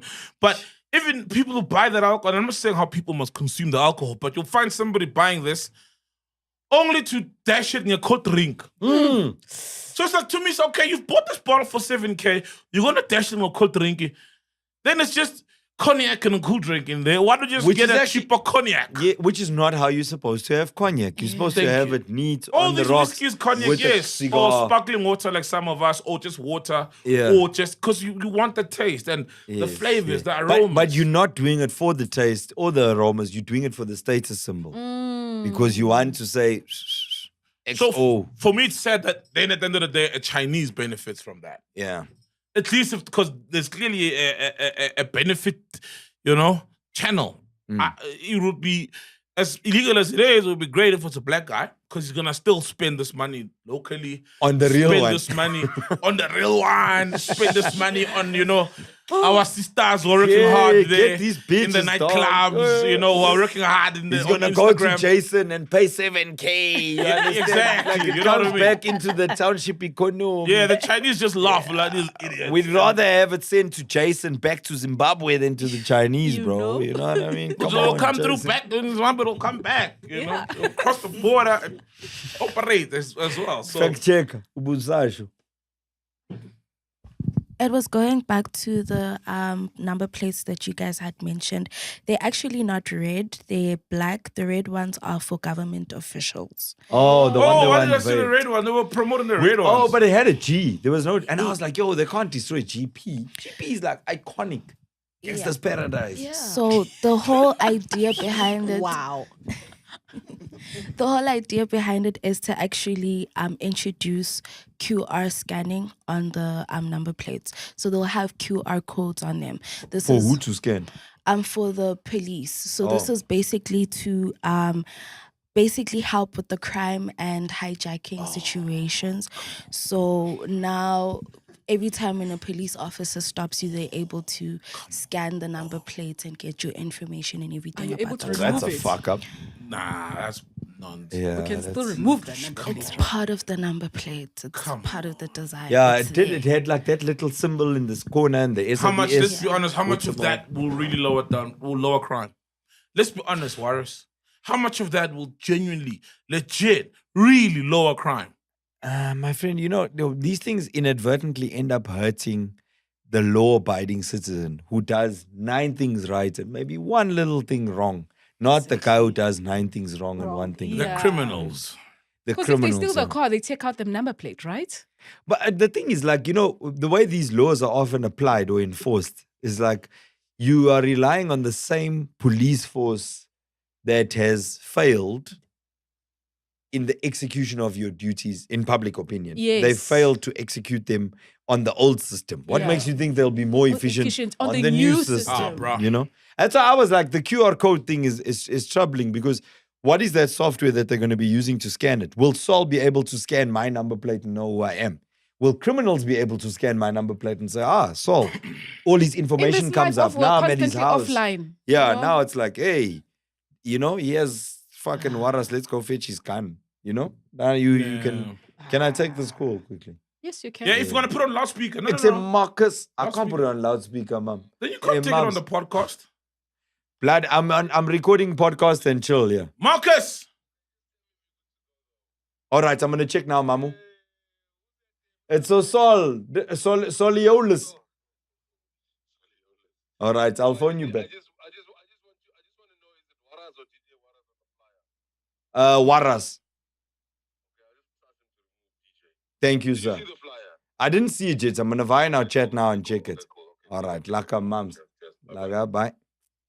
What's wrong with being DJ Warren? Yeah, there used to be DJ Warris before. What I happened? used to be. I'm Waras now. Why? Damn, bro. Man, who the hell calls themselves DJ? You did, though. Are you DJ Sol? I've never been DJ Soul DJ Sol. I've never. DJ Listen, Soul I've never Okay. been DJ Soul DJ Penduga, bro. Soul I'm just Soul Penduga, man. He said, Mums, looking handsome. Curated by a culture on the 14th of June at Okio Lounge Club. Where's Okio? It's in Sandton's, where Sandton. Taboo used to be. Oh. Yeah. Oh. Let me just tell him, 2 cute mums. Ay, ay, ay. Yeah, Yeah, I don't Okio's know. in I Sandton. dropped the DJ. Like, I think we Everybody could did. with just what Fresh did. DJ Smooth did. Thank you. All the DJs. Yeah. DJ Mosquito. Yeah. All of them. Everybody's like, Yes. just because it's a thing now. It's Yeah. like the DJ radio MacG. stations. It's like the radio stations dropping FM. If you Yeah. notice, they all like try to drop FM. Metro. Like Metro, Highveld. Okay, they just 947. became 947. But it used to be everything used to be FM before. Yeah. Oh. Kaya All the names. 95.9. Is it still Kaya FM? Now we're Kaya 959. Yeah. Oh, On the wow. street. So you, Yeah. you drop, it's like, it's like If you want it's it, cooler they to be. Give it to you. Even, what I've been thinking of doing, guys? Like, let me know your thoughts. Not just dropping the DJ. Like, I've always had a love for music. I feel like the DJ, culture has kind of, the craft has, I won't say been lost, but it's been watered down in recent years. Like nowadays, you can just, show your titties and then you can go DJ. And I don't have boobs. I don't have a fat ass. Oh, no. You know what I'm saying? You can. It's become very gimmicky. Can wear a G-string. and just I'm not bounce saying it. only female DJs, but I felt like, and then everybody sort of like plays the same thing. And, there's very few DJs that are like craft minded. I think I've heard you speak about it before. You know what I mean? Yeah, Like- I have. I speak about it all the time. and if, like how Euphonic came back and he was Temba. Do you know what I mean? Yeah. If I had to be Waras and if I had to like say, okay, cool, I'm going to play again, I'd have to change my name, right? And what would I call myself? Right? So I came up with this name, and then you tell me if it's a cuck name. Okay. Kojiro. Hi. Kojiro. I mean, it sounds like an okay name. I could get used to it. It's funny that you. What do you think of that name? Sounds like an Kojiro. Sounds like you must come with a super talent. It sounds Japanese or something. Right. But also hood, like Kojiro, Mochiro, Montesco. Yeah. Does it work? Kojiro. No. Like the dude that I shared it with, right? It's a dude like he produces, right? So me and him, we sit, we make music. Damn, I didn't know you made music. Yeah, I love it, dog. But I make it not to release it. Like we fuck around. We'll take like a sample of some stupid song and we'll put it into this sound and we're like, oh, that sounds stupid. My bratera. Okay. Right? So he was working on another project for somebody else, right? But almost like ghost producing it. Okay. So he didn't put his name on the project, right? So I'm reading there and then it's like, let's say Saul featuring Ghost Lady, produced by, and then he put the Makabayashi, right? Okay. So I'm like, how did you know? Because I'd shared with Makabayashi. him. Makabayashi. Not Wakabayashi. No, Makabayashi. Makabayashi. Yeah. Remember, you can't use the... Do you know where those names are from? Yeah, they're from Tsubasa. Tsubasa, Wakabayashi. It's from the football cartoons. The anime thing that Yeah, the anime Did you cartoons. watch that shit? Tsubasa. How old are you, Saul? I'm born 87, bro. I'm with the same age, I think. Yeah, so you know about that era. Ghosty, how old are you now? We're all 87. Nah, but you wouldn't know Tsubasa, bro. It's like a guy's... Do you remember not Tsubasa? 87. We're born in It's 87. Tsubasa. I'm It was not Tsubasa. 87. Oh, Tsubasa. It was like Tsubasa. yes. Tsubasa was the main character. Yeah, in a Then cartoon. Ukojiro was like his arch nemesis. Oh, was Kojiro there? That other brewer I looked know like Wakabayashi. Goku. Was the goalkeeper. Yeah. Oh, Yes. okay. You check. I So when I see. mentioned it to Tera and I was like, no, Kojiro. Then he because he was just thinking of a name that he could go as a ghost producer. Yeah. And then when I saw it, I'm like, ow, you know where that shit is from, dog. Which means he actually thought about it. Because on the day when I said to him, I'm thinking of this name. That was it. We left it there. We laughed. He was like, yeah, Kojiro, what the fuck? No, it's a cool name, bro. Is it a cool name? Yeah, you remember I even said it sounds Japanese. This actually is Japanese. Yeah. Yeah. Do you think I could take like Kojiro International? Well, I hope you will, because like the reason No, I wouldn't want to play here. I think Oh. when to Yeah. just Wouldn't Temba wanna play euphonic is because it sounds African. Therefore, you can export it. It's easier to export to the Yeah. world than a European name. Yes. But you're from South Africa. Because Temba. Europeans always Instead of see us and euphonic. want African, something Yes, African, you know, yes. about you. But And then does Kojiro Warwick sound- doesn't sound... Warwick. Warwick doesn't sound like, okay, he's from Africa. Yeah. Waras is also a bit like, it's very local. You know what I mean? Warwick works. Waras was like very colored in the beginning. Warris. Mm. No. Monday came up with that name. He's like, no, you can't call yourself Warwick. You got to call yourself Waras. Oh, damn, Monday came up with that. Yes, a lot of colored Now, people just Kojiro add works, ras to their name. You know what I mean? Ah. To be like Shellas. You know what I mean? Phosphorus. Yeah. Thomas. Fosloras. House in Foslo. But it was the Foslo. That one was a hit. Eh? People loved that. And no one knew about that thing. Hey, Hey, dog. like, That one was a hit in Jaya. Ngibonile ku-states sakho futhi. Adio. All right, Kanye, I know you got some stories. Yes. Before we come to you, guys, get ready for 4 thrilling phases of gameplay where consistency pays off. This is on Hollywood Bets. Until the 30th of June, 2025. Players who place 2 rand or more on play and go games will earn points and climb the leaderboard. Now, at the end of the tournament, participants will walk away with a share of R500,000, 500,000 in cash based on where they rank in the final rankings. The higher you rank, the bigger your share of the guaranteed prize pool. To participate, don't forget to use your promo code Chillers. That's just normal spelling of chillers. Check out the link in the comments to start playing. 18 plus and only, and also T's and C's apply. And most importantly, can't stress this enough. Gamble responsibly. Kanye, what do you have for us? alrighty. I saw this clip that was trending. It's of Warren Masemola. So it was the funeral of Presley Chonahide, who had passed on. And so he had Kobrizi. So I just wanted to play this clip for you guys. I've been seeing those flying around on Twitter. Yeah. He spoke beautifully, He hey? spoke beautifully. But he spoke the truth, man. Yeah. And I wanted to hear you guys' Let's hear Warren Masemola. opinion. Have you met Warren? Warren? Who, me? I've met him, but like in the scene, not like Not like in person. no, not like formally, like Yeah. you know. every time I see him speak as himself, I'm like, damn, this guy's a good actor because it's nothing close to the characters he sometimes plays. You know, that's how you know. Yes. You're like, oh, this is the guy how he is in person. That's how you know. That's a mark of a great actor. And like, you're like, oh, why is he speaking the same way he acts? He's on the phone and we're hugging, like we are walking together. He's on the phone. We are walking. And he's on the phone, but we're walking and he's walking for like 40 to 50 minutes. He had a herefeita when he finished on the phone call. Then we kissed. Like Presley and I enjoyed kissing each other so much. Pause. You can laugh. Pause. Take it to your family. Take it to your family. Presley and I used to kiss so much because that is how genuinely we shared love. We kissed so much. I was like, my friend, your skin is glowing. I'm sure Charlene is happy. Look at your lips. Vaseline, because that is the only thing. And we kissed, bruh, like we kissed more than 7 times. Lemakoa, the white people in the studios were shocked. They're like, what's happening with these 2 black boys? Is how much I loved Tobit. Is how much love Tobita poured into my life. Is how much love we poured into we can stop it. Okay, we can stop it. Oh, you wanted the kissing part. Well, but we didn't want the So it continues just talking about like how just like encouraging people to just be real. You know, we need black people just being real, showing affection, showing love, you know, because I think this was friendly. As much as it may look like, oh, they had a relationship, because people now like maybe they were dating each other. Yeah, like, I think people are going to assume going to assume a lot of things. Yeah. People So, assume that. especially with men, you know, our culture of like men don't obviously, you know, show love towards each other. So it was just like, yo, guys, like encouraging people, just be real, be truthful to one another, show your love. And now I want to ask you guys, will you take your love to the next extent of There's no way I'm fucking kissing Saul. Kissing your friends.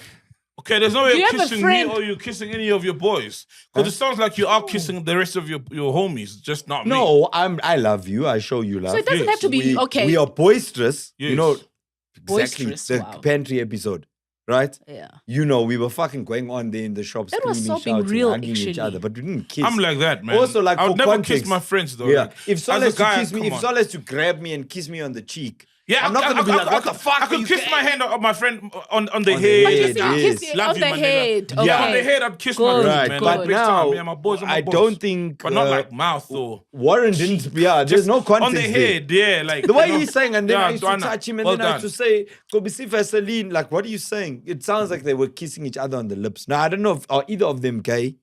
I don't know. I don't know No, Warren. no. I don't know Warren's thing. I don't know Presley's thing. Okay, because We know he was married, so he. Yeah, no, I he don't. was I don't also, think. he preferred women. I think maybe what he's saying is, yeah, you're right, Ghost Lady, is that showing of affection between men. Yeah. You know what people often Kissing- have a problem with, actually, Yes. as men. Yes. I've seen like online when men, fathers, show affection to their kids.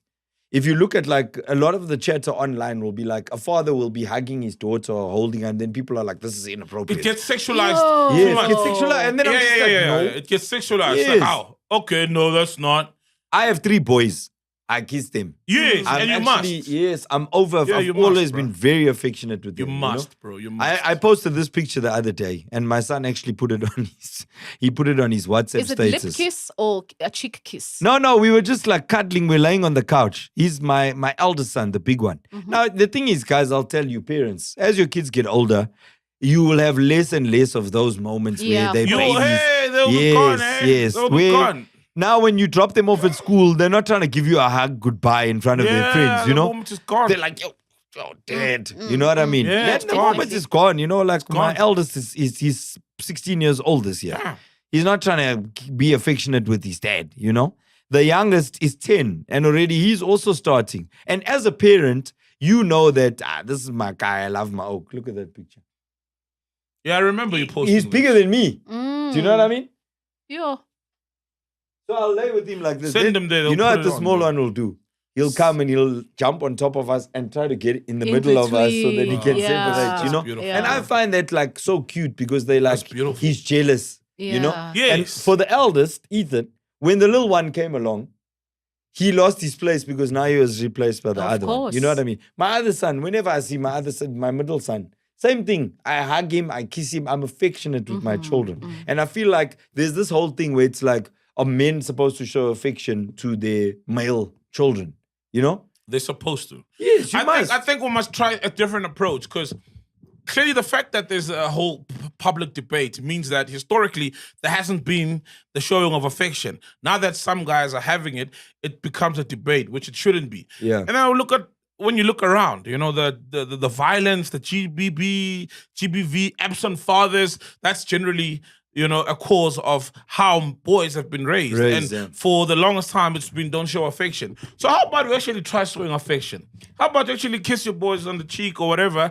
And also, that's the thing about being a parent. There's things that you do because you're not doing them with a sick mind or sinister. You're doing them to show love to your kid. But it says a lot about the world, though. Why is the world viewing it with a sick mind? Yes. You know what I mean? Like, and what's you wrong know with what? No, this is my child, and I'm not in any way sexualizing or depriving any sexual, you know, depriving or I'm not receiving any sexual. It's my child, and I'm my showing child, love to my child. You know what I mean? And I retweeted it. So long as that feels, so long as it feels that way, you can do it up to whatever. You can hug your boy till he's 18, 20. Yes. You can kiss your daughter on the cheek or even on the lips till she's 40 and you're 60. As long as you're not getting any sexual stimulation is the phrase I was looking for. As long as you're not getting that, and that's not what you're doing it, you're still doing it from a pure love. Even people watching, if they've got a clean head, viewing it like that, will get it as that. As an innocent show of love between. That's why I said, like, if that was their thing, hey, I'm not gonna judge it. I might not do it with my boys, but if it was their thing and it was a pure show of love, okay. Okay, I want to ask. So, when do you, as a parent or elder or guardian, stop being naked in front of a child of the opposite sex? Ooh, yeah. When is it? It has to happen. Yeah. When do you wait? When do you, as a parent or guardian, when do your kids stop seeing their moms, your boys stop seeing their moms naked? When do they stop seeing their moms naked? Oh, yeah, or when does their mom hide? Probably like Start to hide. Probably like, I suppose, when by the time a child reaches like teenage years. Teenage? That's like a small child that's 10. A small child that's 10 doesn't care. I used to see my mom naked. Yes. It didn't, and until today, and because of when I saw it, it never stimulated me. No, it wasn't. Till today, it will never stimulate me. You know what I mean?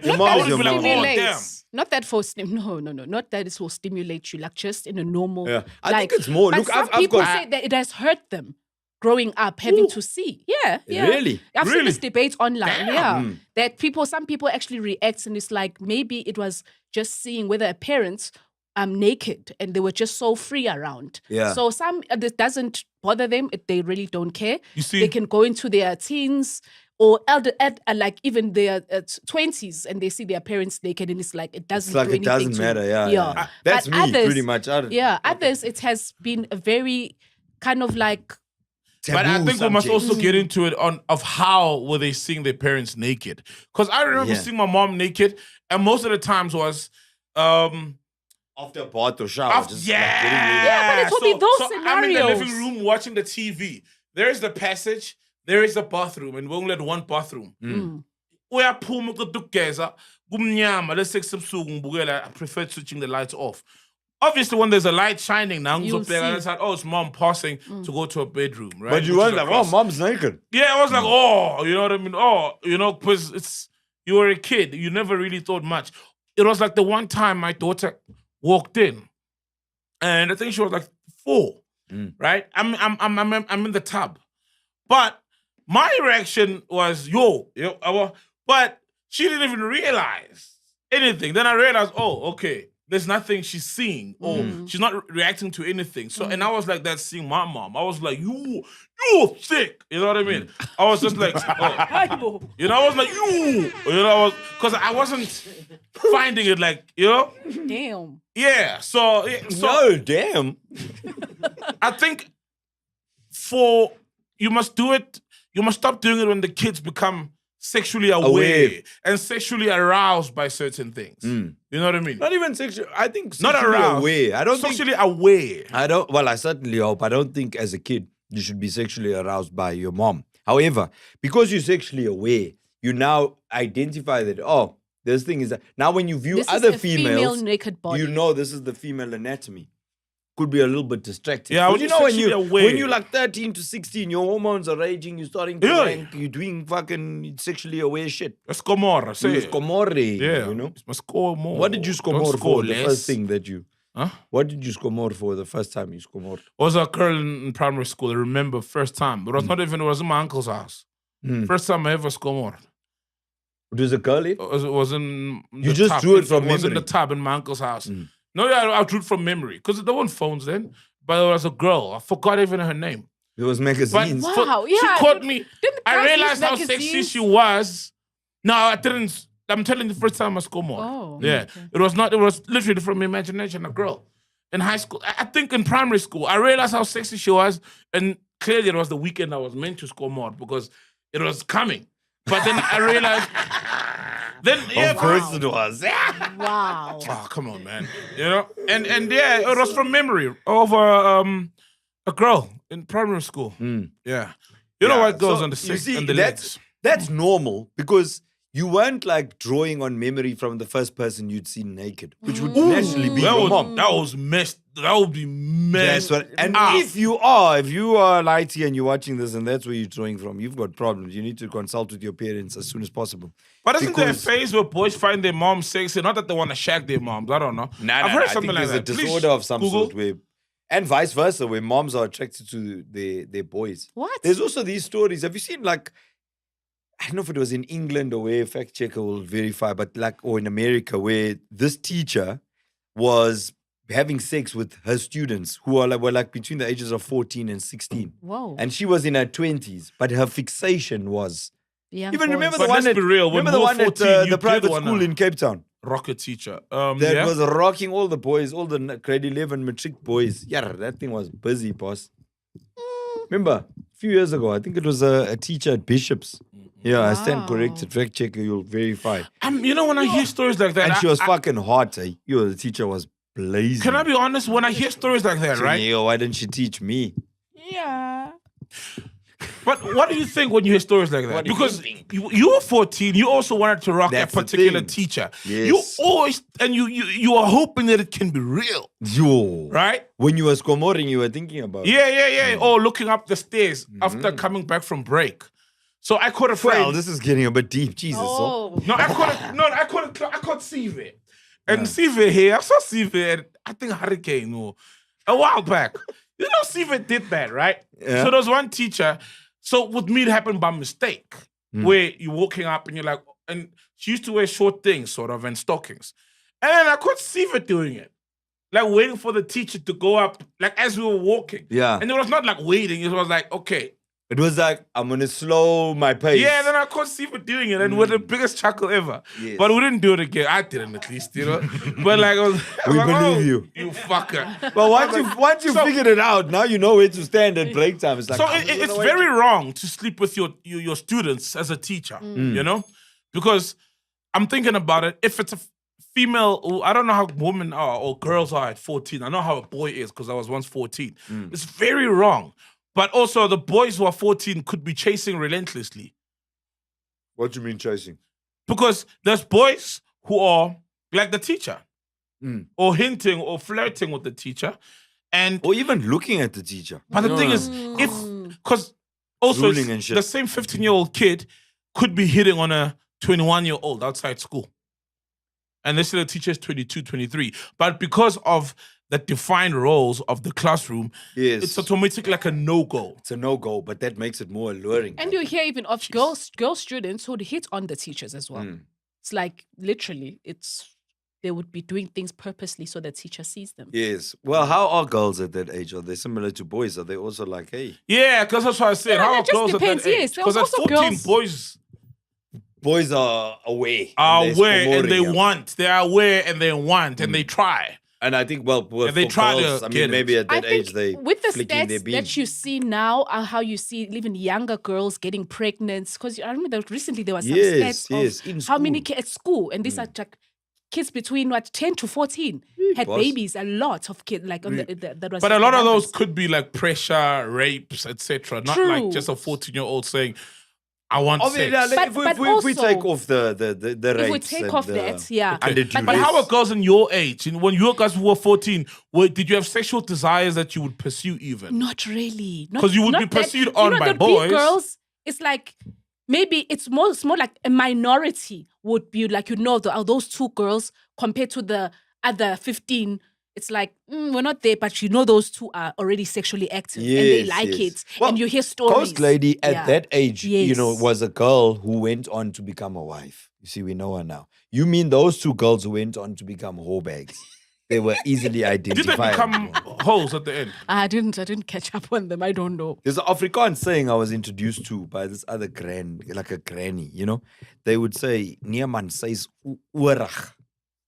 What does that mean? It means like this child is too forward. Oh. You understand? This child is abon. And like other women would see it or notice it in a child. So it's like this child but is Waris, I also feel that's a lie. And I was always thinking to myself, what do you mean, granny? This child is like 12 or what? You know what I mean? I get that. They will say that. It's like being judged up from, okay, you are still young. Okay, this one is forward. You find that person, they grow up and they become normal. And also kids are kids. You've got to leave some room. Kids are naughty. Yeah. When I think about what we used to do at 14 and the shit, dude, we used to go home at break time, right? Because Big Brother just started in South Africa. And we would bunk, right? At that last period before break, because shower hour was at 9 or whatever. And one of my friends lived 2 blocks from school and we'd quickly run to his house because his parents weren't there. It was just like the helper. So you watch. We get in there, we're like, shower hour, let's see. Because now this was like, like you say, there was no cell phones where you could go browse porn. It was either magazines, which you couldn't access because you're under 18, or here was this free thing. You could access magazines. You could, but you couldn't walk into a shop and buy them. Yeah, they're not. No one bought. No, they were shared like illicit alcohol. Like if I had, I would give to you, then you operate. We had access to porn magazines. Contraband. You didn't even know that these things were bought. We all shared one. They were around. We all shared one scope. You know what I mean? By the time that thing came around to you, it was like a stock fell. The pages were stuck together. It was fun. But we'd go home, watch shower, like we were naughty. You know what I mean? Yeah. So I feel like sometimes also people come at it from this, like you are beyond reproach perspective. No, you know what I mean? yeah. Like, oh no, why would you say that? And I feel like there's no latitude in comments like that when you're assessing a 13, 14-year-old girl, especially girls. Yeah. I feel like, who's curious, if you will. And then you're like, this one, you make the child feel like, this is bad. Because being curious like is you're normal. saying, the sexualization of things that are normal, a sexualization of affection, sexualization of your mom's naked body. Stop that. Stop pressuring kids. You understand? Like there's something wrong with what you're seeing or what you're doing. Yeah. Can have the adverse effect. Yes. You see? Yes. Yes, sorry, fact checker. The term that you're looking for is actually called the Oedipus complex, where kids or boys basically start getting sexual with their mothers. And then as to what you asked for the teacher, she was 30 years old. Her name is Fiona V.O.T. She's teaching in Bishop Dickinson College in Cape Town. And one of the most exclusive schools. Bishops. Very. Yeah, and she was a history teacher and she had sexual affairs with 5 of Whoa! Her bean was jumping. Fiona! And then with the teacher, that her name was Stephanie Kelsey. She comes from Florida and she was arrested because she had sexual affairs with 14-year-old boys. Stephanie Kelsey. Yo, what about Fiona? That sounds very... And that Fiona one was married, eh? Yeah. Like the husband had to find out 26. about the fact that she was like fucking 5 boys in the school. And you see, this is what I mean by like, I don't want to... When I say normal, I mean like when I was that age, the way that I was thinking, a 30-year-old hard as fuck teacher I was fantasizing. Bro, We I all was were. fantasizing. We were all And if I had, fantasizing about that. honestly, if I had a gap, if the teacher had said pull in, I was gonna jump Yeah. inside. But You weren't because- hitting on her in like, but hindsight, you wanted, now but looking, No, but it's like, a no. you know it's wrong. Yeah. You No, know no, it's you- wrong. And remember when the teacher gets caught, bro, that's sexual abuse. You are having sex with minors. That's unacceptable. Yeah, you're but done. you As a as teacher, the you're minor cooked. at that time, You if wanted. the teacher is Yes. saying, me, you like, yo. And the first thing you're going to do as those 5 boys is what? Because that's how the story came out. Yeah, if I yeah, remember, yeah. fact checker, is, Sol and I both chowed. And then me, I was sending, I chowed. Then I sent Sol the pictures because she was sharing stuff to Sol. Now I'm like, yo, me, I chowed. Then Sol was like, oh, this one is like this. And she's the adult Sol in the is- situation. she's the adult in the one who must situation. What the know fuck? what it will do to me mentally. Yes. As much as I'm 14 and I think, give me all that pussy, I can handle it. It won't affect me in any way. But guess what? It will affect It me will one way or affect the you. other. Yeah. Sleeping with an adult who is your teacher. Number one, how do you now view authority? Oh yeah. Yeah. Especially authority by an opposite sex. Yes. Yeah. Because here's the thing. So those things do mess you If I'm up. 14, of course. If I'm 14, and as much as I'm 14 and I want it, but if I sleep with a 30-year-old teacher who's in a position of authority, how do I then go back to my mom and behave? Not that I want to now shag my mom, but how do I then? It's like if I'm 40, right? And my child says she's 15 and she's now sleeping with a 45-year-old. And under my roof, I'm the authority. I'm in charge. She's looking she at you like knows you're a that, hey, boy. man, ngilala nabo put back. Exactly. Yeah. Boy. So for me, there's a distortion of the reverence to authority that you need to have in life in general. Yabo? Maybe I could be 14, sleeping with maybe a 20-year-old, 25, but it's not like it's a person who's meant to be in charge of me. Because your teacher is almost like your mom in It's the your parents classroom when your environment. parents are In not absence around. of Yeah, your if you, parents. yeah, exactly. Absence, So your guardian. yeah, so due to that relationship, it has to be on the teacher because the boy will push Boy is as gonna- much. the boy is will gonna be boy. tala. Especially if it's known that Ulahlile lo. Fiona Mtwana, Miss Bani Carlson, what? Miss Carlson. Mrs. Because we don't call them by their names. Yeah. Yeah. VOT. Yeah, Mrs. Vioti, Miss VOT. Miss Vioti sending videos flicking the bean. Oh, Yo. in And class. she was fucking hot. I don't know if there's a picture of her there, but hey, sorry. Damn. That was my teacher. These Yeah. That's teachers hectic, behave. yeah. But I You mean, know what look at, exposed it? The boys, even in the one in England, like there's been quite a few stories. What usually exposes it is one of the boys kind of like thinks it's his one. You see? And then he hears that Saul also chowed. Now all of a sudden he feels less special. Because this thing is a whole bag. Shit. And then it's like, fuck you, I'm gonna expose you. Oh, so the kid's exposed. Yeah, because the kids boy thought he had exposed in game. a lot of these. He I'm thought not he had saying in game. this one specifically. I'm saying in a lot of where the cat's out the bag is because one of the kids are always going to talk. I mean, Yeah, when of I was 17, if that happened to me, You are I'm talking. going straight to that fucking group of friends of mine and I'm saying, hey, say, Because we've all spoken about her and how hot she pussy is. was fantastic. Yeah. You know, oh, show me. Okay. You understand? Because you're 17, you're stupid. Yeah. You know? Yeah. Now, obviously, I'll just keep it on the hush hush. I don't know where the teacher is now, but my handle is shady_laka. You've never Googled your old teachers? I have, but I never find them. I don't want them. I want that one. Oh, you want that one? You're too old for her, bro. Bro, Yeah, you're too old for her. no, she's like the Oscar Pistorius of teachers. Yo. She's forgiven. She served her time. And you could easily part her legs.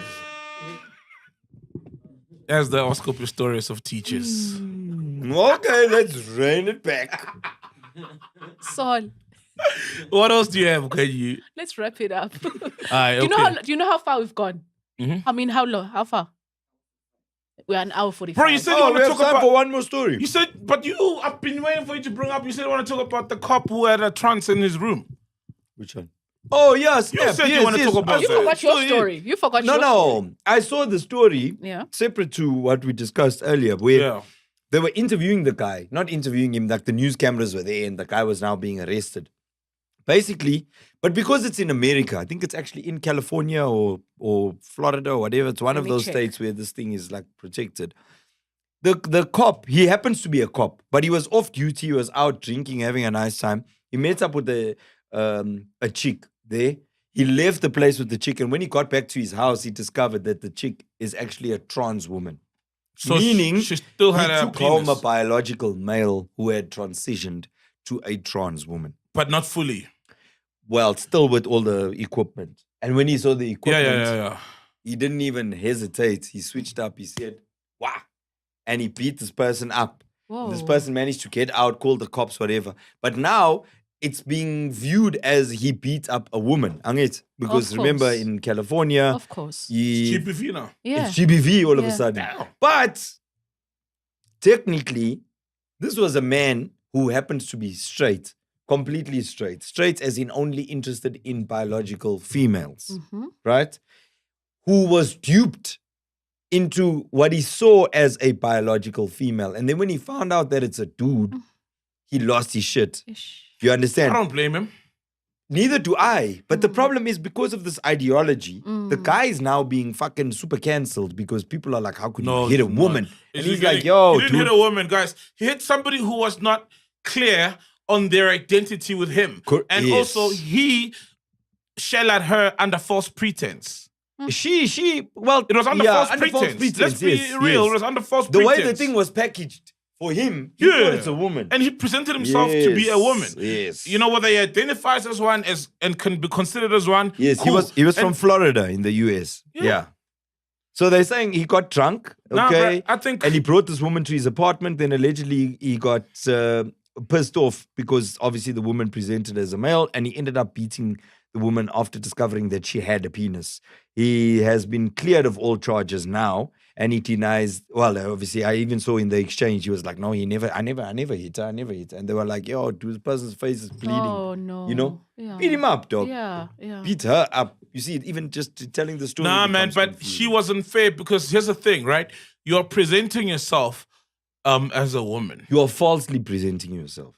No. You are. No, what did you say earlier? False pretense. Oh, you shell out under false pretense. Yeah, you are presenting yourself as a woman, right? And I know you probably you feel like one. You are one, and there's nothing wrong with that. According to you, there is nothing wrong. Yeah. However, when we now say we are going to the bedroom, right? Also, in your head, you must tell me because you're presenting yourself, but you know that if now we get naked, things will come out and pop out that say you're not a woman. And normally that's not what happens when I meet a woman. When I meet a woman, and my assumption is she's woman all over. My assumption is when I get down, she's woman down there, she's woman here. Yes. I can tell she's woman. I've got all the evidence, and the cop had the evidence then. But between the two of them, she knew that down there she's not. And I think you must set the expectation. Because if you don't, you will need to run with the current expectation which he has. That's you're a woman. So it's unfair. It's unfair for me now to bring someone in my bedroom and then I find out that they've got it is a woman, but she has a penis. But do you That's think, unfair on me. Okay, but do you think, because you know they are not obligated to disclose. So a trans woman can say, I'm a woman. Full stop. That's fine. They're not. Look, but wait, I'll tell you why. Because according to your argument, this is where the scam comes in. Yeah. Is that I think you should be obligated to declare that. Hold on. Because when we get home, I'm gonna find no vagina. Yes. You see, if I'm in a corporate office with a trans all woman, this money on this alcohol and there's no vagina for me, I'll be mad, bro. You see? You see? Oh, now in 1942, Pelitangwangan. So you spend all this money on cocktails. It wasn't the only cocktail there. There was another cock baiting. No, you baiting this person, dog. But no, my thing is, trans women don't need to declare their sexuality if we're meeting. Be it in a social environment, be it in a corporate environment, and we're not gonna have sex.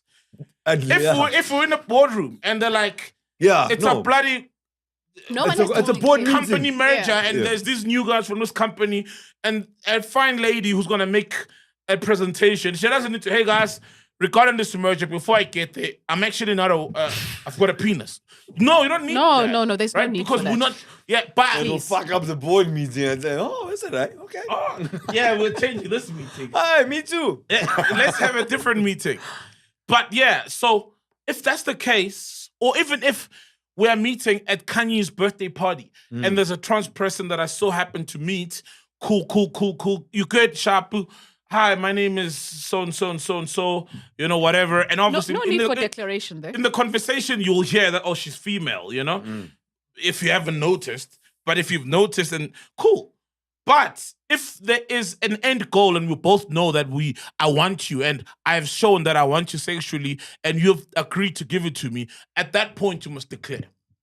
Before we get home. Yeah, before we get home. In your life, normally no, because I don't treat people based on their sexuality. I treat you based on you being a human. Yeah, 100%. So I don't need to know your sexuality. You know what I mean? But if now I've said, I want to be inside of you, now you need to tell me that. What am I inside? What am I inside of? You know, like, am I, you know? So there needs to be... There is an onus to declare if there's a sexual interest. I'm the only one who's inside. I don't want to be inside. To be honest, Because now we are inside each other. To be honest, within the trans community, I always applaud the people who would be honest, like honesty within the community. So in the events, because it also protects you as well. So if you are, maybe it's not even about declaring yourself at that point. Maybe gauge the person's mind. You know, ask questions to understand. Are they very open? Are they understanding? What are you dealing with? Before you even get, because you don't necessarily have to, from the onset, just say, oh, this is just because we are vibing. But maybe just engage in conversation, ask the right questions to understand. And then from then, how those conversations go, then you can tell to the person, say, okay, this is my situation and so forth. Because even if I'm dating and I meet a trans man, I think before we even get to that space, I'd like we must have, because I'd be shocked. I'd be shocked if now we're there. And then it's like, oh nice. Ta-da! Yeah. So I'm just saying it I guess from both ends. You know, but it's been, you know, like when people say they go to like Bangkok, like Thailand. There's like a running joke that, hey, you got to make sure. Yeah, in Thailand, you got to make sure in Thailand. You got to make sure there's not a lady. And in all honesty, if you look at like the Miss Thailand, Miss Ladyboy, or whatever that pageant is called, I don't know. Oh, they've got a pageant. Bro, there's a pageant for like ladyboys. Ladyboys, yeah. Which this is, I know it's not a slur or a derogatory term. They are termed ladyboys in the context of how they are described in Thailand. Oh, is that like a thing? Yeah, they're proud of it. It's not a derogatory term, that one. No, it might be derogatory to Americans. For other people, yes. But that's like... it's like colored. In South Africa, colored is okay. It's offensive. But in America, you can't say someone is colored. So that pageant, I mean, if you look at the people that are taking part in that pageant, they're beautiful. They've got boobs. Beautiful. They're in pageant gowns. You're not seeing what equipment they're working with in the middle, but it's assumed that they are ladyboys, meaning they still have male genitalia, blah, blah, blah. It's just, but when you see them, the way they present, they're gorgeous. So if that declaration is not made and you are in Thailand and you meet up with this thing, you are going home with this person and you're going to get a surprise. But as you said just now, Ghost Lady, it's dangerous for you too by not declaring, because can you imagine in South Africa, I'm thinking in the South African context, this is not Florida, You're going to go home with the Zulu nigga, my man, then you present him. I think something like that once happened. Yeah, it happened. Got my there was an issue. Where a dude thought it's a girl. They went, and he went with the dude to my mind, and then no home. I remember something like that happening. There was a story. No? Google that story. There was a trans woman who obviously lived with a Zulu guy. And then when they ended up at home, something like that. Well, I don't know if it was a hostel. Bravest trans woman. Yeah, but you know, I wouldn't even dealing with them culturally. I wouldn't even go to the hostel if I had a vagina. I'm not going. Like no. When we are hostel, I'm patang vagina. Was it a hostel even? No, I don't know.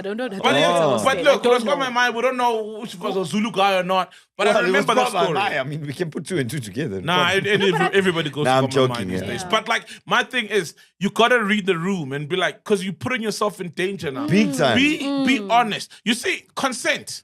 I understand that consent, a woman before you go home can say, I want you. And then when you get to your house, because of what we spoke about, your bedroom may be shit or there's a foul smell, I no longer want you. But with your sexual equipment, it's not, it's there. Yeah. When we're in the club, it's there. It'll be there at home. Yeah. So you have to tell me that this is what you're dealing with. Because look, there are some guys who like it. Yeah. There's some guys who like trans women. You know what I mean? And But you know, also There's been a lot of celebrities that have been caught up. Eddie Murphy, Tiger Woods. Yes, buying at the tuck shop. Yeah, Busashi. You know why they call it a tuck shop? I was saying, Sorry. A Tuck shop is playing where people buy food. So it's also... A tuck shop is not a spaza. When you bufuni spaza, pambana a tuck shop. Man, close the show, bro. Sorry, what But you like, saying? yeah, so Ghost some lady. guys like that. Just be honest. No, but I'm saying there's been cases of trans women who've slept with men and they were not even aware that actually they were using the other. It is up that no, cap. I've heard of stories. I've spoken to trans women who said, "Yay, Cap. There's no way. There's no ways you can sleep with. Wait, hold on. Okay, There's no ways you can enter a bum Let's- and yeah. think you are in a vagina. Yeah, let's let's clear some stuff before we get into the meat of it. Like the trans person you're saying, there's no ways a man can sleep with a trans person and not know they were sleeping with a trans person. Have they had that operation? The bottom operation. No. Meaning, do they have a vagina now? No. Well, it's not like it's a... So you're saying there are men who've slept with trans women Without the bottom who still surgery. have their male genitalia Yes. and who didn't know. They didn't. Hi. What kind of a tuck shop is that? There's no way. Sorry, were you in the meat of it yet? Or can I enter the meat? Can you close this show? No, Wait, but why? can you, it's okay. Listen, Listen, there are wait, more wait. men. There are not more my men. story. There are I've more heard. men in this I've room. heard. There are I've more been in a men. conversation. I was told. Listen, there How? are men in this room who There are have men in this had room. the pleasure of experiencing both anal and vaginal. Hey, there are men in this room who have done that. No, bro. Look, Waris, for me, okay, I go on. refuse to believe that. And I'll tell you why. Why? I think that the guy telling that story is doing so because he doesn't want to It's a admit, lady. like Saul was saying, Ugut, you actually liked it, you enjoyed it. And there's nothing wrong with it. Yeah, that's your Rather just say, preference, hey, bro. I That's your enjoyed it, preference. it's over. Don't say, oh, I didn't even notice. That's bullshit. Yeah, You're there's no lying. ways. There's no way. How would you even be doing it to avoid the Because meat number one, of the matter? yeah, you can't. Because number one, we're assuming now everything has to be doggy, right? And let's say from the jump. But even if it is, there's just things that happen during sex that yeah. you will feel, oh, there's actually There's something there's else balls here. here. You get me? Like, even if someone gives you doggy style, there will be a point of fingering. There will be a point of feeling. Foreplay. There will be a point of foreplay. There will be that mid-sex oral sex. There'll also be that you know the post mid-sex sex. oral When sex. you're done, what are you gonna? You're not gonna be done and then like exit. And then back she'll and lie down and that's it. Right? No, and immediately put her clothes back on. Like, Yeah. oh, thank you so much. No, There'll be the second round maybe where she's laying down, then you in a new begin position. with a massage and, it depends what your And thing you feel is. like and these you shoulders, turn her like- around. Yeah. No, I see shoulders, bro. Sex is about intercourse, and intercourse is penetration, and there's no ways you don't know that Yeah. I think they're lying, Ghost. there's no ways you can You miss think so? male privates, man. I've actually felt, when I watched that pageant, that ladyboy, yo, man, some of them are hot. You know what I mean? I mustn't go to that pageant. I don't want to make a mistake. No, many of them are beautiful. Like you see, you're like, Beautiful. wow, what a Yeah. beautiful woman. Everything Then else it's is like, no, it's perfectly not. fine. She's trans. So like, oh wow, beautiful trans woman. Like, Would oh. you chow? No, Okay. because I know what I know, and it'll bother me. You get me? And After also, or and before? also, like, Will it bother you after or before? before. I don't even think I'll be able to get it out. Yeah, hey, you looking in the package? No, dude. Like now I'm realizing that like how? For me, I wouldn't be able to get it out. Because bro. now you can't Is get it just over the that stigma knowledge. around What it, you or is it- Yeah. That it's there. If it For was, me, that's a turn off. It's like, yeah, if it how was do a I get it snake, up? it would have bitten you. Like, how do I get it up for this person with this thing that I also have. Okay. It's been lovely, Oaks. We got to close the show. Are we 2 hours in this, Picho? Yeah, 2 hours. Thank you, Sol. What a pleasure, my friend. Shout out, bro. Appreciate you, bro. Yeah, boy. Interesting, man. Shout out, Coach Lady. Thank you. It's always lovely to have you, Warris. Thank you, guys. Why did you carry that? I didn't see you smoke it even once. I did. I was puffing it here and there. Oh, yeah, he puffs and he... Oh, for real? We've agreed, actually, behind the scenes on Podcast and Chill, that today we are stopping. This thing is bad for you, that's bro. a lie. So what's that now? Because I know there's like Hablis and vapes now that you can... It's just a vape. There's nicotine in a vape. So your addiction is to... My addiction is to the nicotine.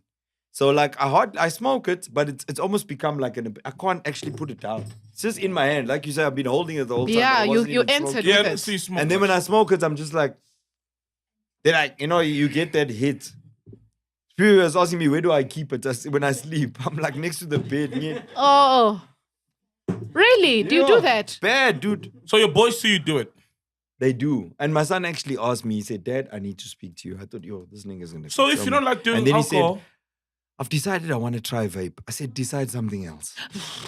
But you don't want to do alcohol because of your kids. So how would you do Yes, that but that's what I'm saying. Like then, only when he came to me and he said he wants to try it. I said, my nigga, I don't think it's a good idea. It's addictive, nicotine, this way, that. But obviously peer pressure, friends at school.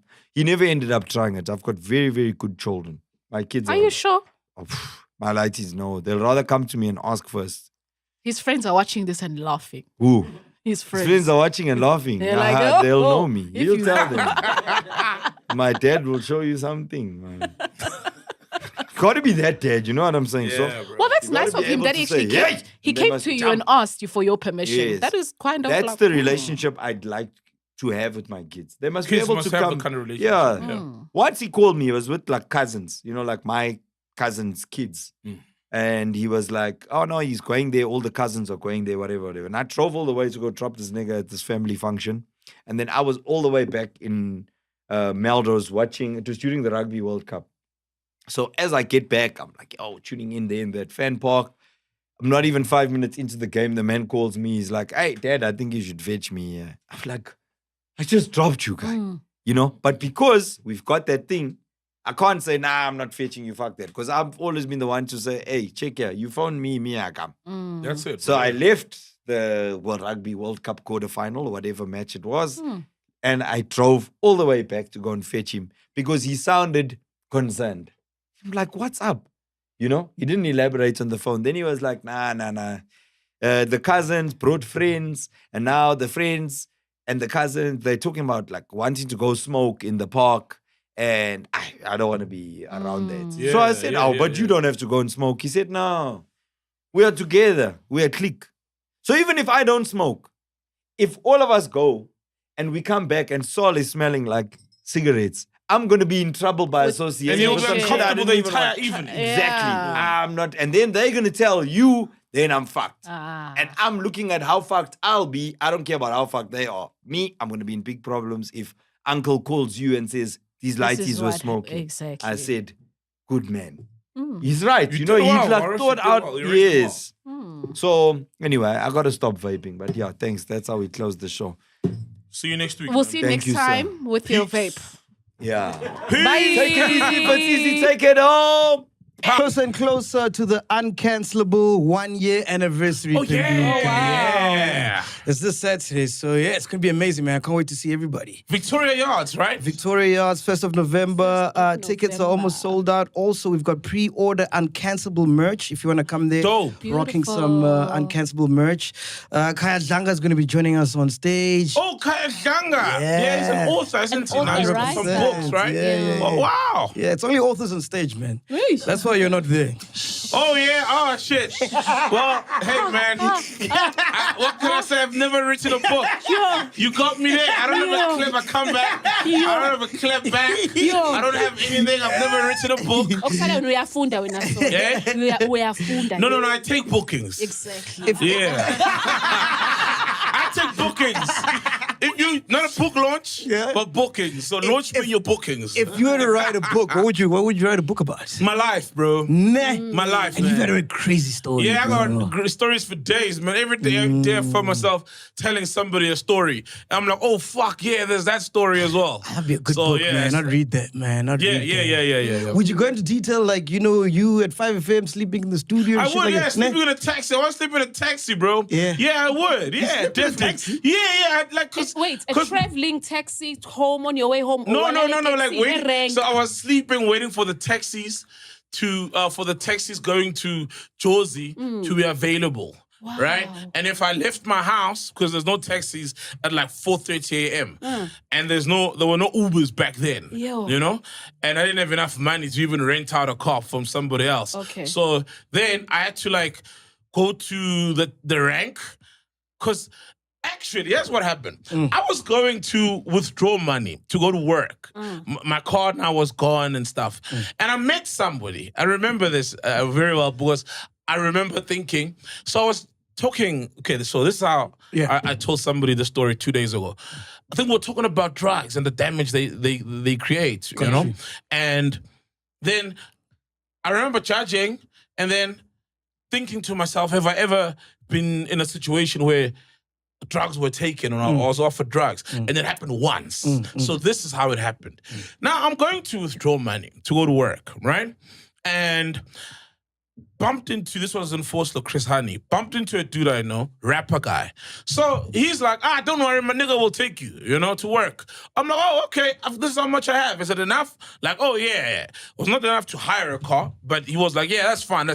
So I go, and then they're chilling in the studio now, right? Because I was going to go do my whole thing of going to the SABC. But now they're in studio now. And we're in the hood, we're in studio. And then they start taking drugs out of nowhere. They start taking cocaine. Yeah! Damn. I was like, what the fuck? And I look at Lazi. Oh, fuck, I'm mentioning his name. But Lazi was not doing the drug, the cocaine. He was just doing weed. Yeah. So I'm like, what is going on here? And I remember 5 a.m. in the morning. No, it's like 12. Okay. And I remember and I had every reason to do drugs because my life was in shambles. Yeah. And that night, my woman then dumped me over the phone. So she dumped me twice, but this was the first dumping over the phone. Yeah. Then I didn't accept it, and then a few weeks later, she dumped me in person. Then I accepted it, you know? Yeah. She dumped me. Actually, hey, yeah. She dumped me at Botanical Gardens. You know Melville? When you leave and then you're going towards Cresta. And then there's the Botanical Gardens opposite, it's the cemetery. Yeah. Well, Botanical Gardens is where the relationships go to die. And then they bury them across the road. So I was having one of the worst nights then, But I still was like, what the fuck are these guys? Like, what's up, bro? Why is this thing... And then, now that the guys are high, and the music, he was a rapper. I didn't even know his name. First time meeting the guy. The only guy I knew there was Lazi. And he was like, nah, my dude will take you to work. It's all good. Now it's 1 o'clock. And the guy is like, nah, I'm not taking you to work anymore. Damn. The money's too low. So I'm like, oh, well, guys, bet. And Lazi's like, I don't have a car, bro, It's him, So then I was like, fuck, what do I do? It's 1 o'clock. I can't go home, because I could have just gone home. But if I go home, I was definitely going to be late for work because of how the taxis move. And you won't find a taxi in the hood at that time. One of my friends was taking me to work for a while, and he started complaining. He was like talking about, hey man, my car service intervals are getting shorter and shorter, And also he has to leave his family at home, and if he feels they're unsafe. So he was a guy I would definitely rely on. And then I went to the taxis at like 1 o'clock. I was there, and I was like, yo, can I chill in one of these things and wait for the first taxi going to Joburg? I was like, yeah. I eventually passed out in the taxi. Are you passing out in the front seat, back seat? Back seat, dog. Back seat, dog, yeah. And all you can think about is, damn, how many people are sitting on these things every day? Why am I here? And you're reflecting like, fuck, man, I've ruined my life. My life is fucked up. But it's reality, bro. So imagine, my book would have that crazy low, and I forgot that till I was like, oh, fuck, I remember seeing guys taking drugs. And I asked myself, why was I in a room with guys were taking drugs? That's how, and that's what happened that night. So, yeah. That's crazy, man. Yeah, also, Tinisa is going to be joining us. She's got a live performance. We're going to have some neo-soul DJs, classic hip-hop DJs, house DJs. Grandeur and Chillers Punch will be available, and other local vendors as well. And then Scoop Makatini is joining us as well. Yes. And I love how you always bring your community with, like when you do things, you know, like having all the local vendors support you. We got her, man. Yeah. We got Push your people.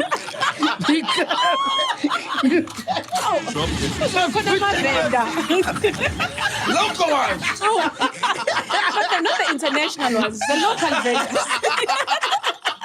By the way, speaking about Scoop, I don't know if you guys saw, he launched a fashion brand. I don't know what it is online. Yeah. Finally. It's called Fresh Plate. I saw the guys, some of the crew Fresh members. Plate? Yeah. Were in the promo video. Yeah? You guys were extras there. Shots, you were there. Ne? Wait, who was it? It was Zinhle, ne?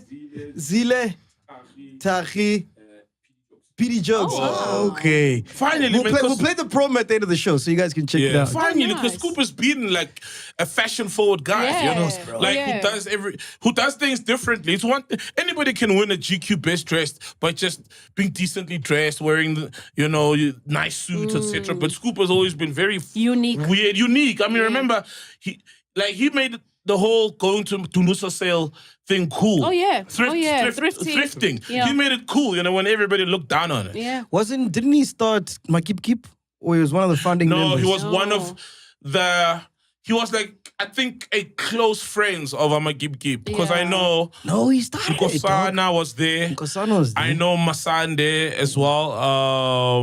Was Old Man Cliff. Let's call him, bro. Old Man Cliff as well. Can you connect me there? Let's call Scoop. I think he was like the first friend of the brand. And he did Boys and Bucks as well. Oh, yeah. But was Boys and Bucks a fashion thing or it was just a crew? I think it was a culture. Yeah. A movement. A movement. Yeah. Let's call Scoop. I'll just call him on my phone, man. Boys and Bucks. Let me just call him. I was so hurt, man, when he didn't want to come co-host with me when you're not around. And he was talking about and he loves us and he loves the show, but he was talking about where he's at spiritually. How are you, my king? Yo! I'm good, my king. Went up. Great, man. Listen, you're live on Podcast and Chill. Soap and You are, bro. Ghost ladies here, man. Saul's got a bone to pick with you. He said when I wasn't around, you declined to stand in for me. That really hurt, man. That hurt. Why is he taking shit personally? Because it's personal, man. To do with him. It's got everything to do with how I feel. Manje is taking this personally like I'm married to him. Man, you're married, bro. And Brian, you're robbing the chillers, man. Imagine a Scoop and Soul show, Would have been amazing, bro. Okay, Mac. I promise you this, ne? We do have an endeavor that we are embarking on, I think on the 1st of November, right? Yes. I promise you are going to take a forced leave. Myself and Saul will take the reins. All right. I've been meaning to go on holiday again. Hold on. No. I'm not an author. I'm not allowed on stage. Choose another day. That day I'm not allowed on stage. I'm not an author. But anyway, Scoop, reason why we're calling you, man, we wanted to find out about this Fresh Plate thing. We've seen the promos. What's going on? Is it your brand? What's happening, bro? Oh, man. Thank you so much, Majita. It's not my brand. It is a online web store that I've been entrusted to curate and be the buyer of the clothes and to do marketing stuff for. So we launched like literally Tuesday last week. We launched on the 20th, if I'm not mistaken. And so we've just been a week into business right now. The response has been amazing. And I'm obviously waiting for the pay runs of the 25th and the 31st and the first weeks and see how it goes. But I'm really, really happy to be able to go back into being involved in clothing because it is one of my biggest loves. And I appreciate this a lot. No, shout out to you, man. And I was telling the guys that weren't you one of the founding funders of MacG as well as Boys and Bucks? That is very true, my brother. That is very true. No lies. Oh, damn, bro. Yeah, tell us more about that, bro. So, MacG was run about when I moved to Joburg, I think 2006, 2007. Yeah. I met a friend of mine who later became a friend. At that time, I didn't know him. It was at a hip-hop gig called Slaghuis in Dobsonville. And this dude came up to me because he had seen my shows on the basketball show and now moving to Joburg doing street show. And he was like, yo, man, I dig the way you dress. Like, where do you get your stuff? And I've been traveling overseas and buying a lot of things from there. So he was like, well, I travel to Japan once in a while. Let me show you what I got in my room. And I'm like, okay. We left Slaghuis. We went to his house in Dobsonville Extension 2. He pulled out some Nikes. And at that time, I had these Nikes. I'm like, I've got these shoes. But I was looking for the bathing ape that Pharrell was wearing at the time. And I was like, have you seen this shoe? And then he's like, oh, damn. And he literally went underneath his bed and pulled out a bathing ape shoe from underneath his bed. Yeah. I was like, Masati. Wow. Was that Makosini? Unkosana Modisi. Nkosana, that's Nkosana, yes. Yeah. No, so Nkosana and I then embarked on like making a shop. And we said, we don't want a shop that stands alone. We want traffic. So let's put it in a mall. And at the time I had seen these stalls that are in the mall where they sell jewelry or sell shades. I'm like, we could make one that can house shoes and jeans and hoodies, but we don't have to pay the price of owning a shop at the mall. We can then be in the aisles. But people that go to the malls, whether they understand the clothing or not, they will see it now, other than being in a standalone shop and you have people traveling just solely to see your shop. In a mall, they can be here to buy something from another shop, but they will pass yours. And that's the way we'll garner interest. And it worked, you know. I want to also give a big shout out to Deleuze, who was very instrumental in promoting the T-shirt, because we only made T-shirts. And that's why I broke away from MacG, because I really wanted to design more things. But we had reached such success with T-shirts that my business partner was like reluctant in moving to another space of making other stuff. He just stood with the T-shirts. And that's where we kind of like fell apart, and I went my own way and he went his. No, man, shout out to you, man. All the best with Fresh Plate, my dog. Hey, I'll give you some packages there, Mac. I know you don't wear a lot of hats. No, I'm dripping. Shit's got me, dog. I'm dripping now. I'm on fire, my dog. I got you too. I'm going to start ordering triple XL. Shout out, Scoop. All the best, my dog. In course. Thank you so much, my brother. And we'll definitely talk about that. When you take another holiday, I will holler. I know. Say less, man. Fuck, man. Shout out. Ghost Lady, shout out D, Bye, shout out the cameraman, shout out Soul, shout out Makazi. Keso. We are back, ladies and gentlemen. Sopenduka is here, Timble is here, Ghost Lady is here, Doomy's here, Shots is here, Tato's here, Narrow's here, Fan Checker is here, Some Pure Light is here. Yeah, Shane the man. McGregor for you. Shout out Shane. You don't know Shane McGregor.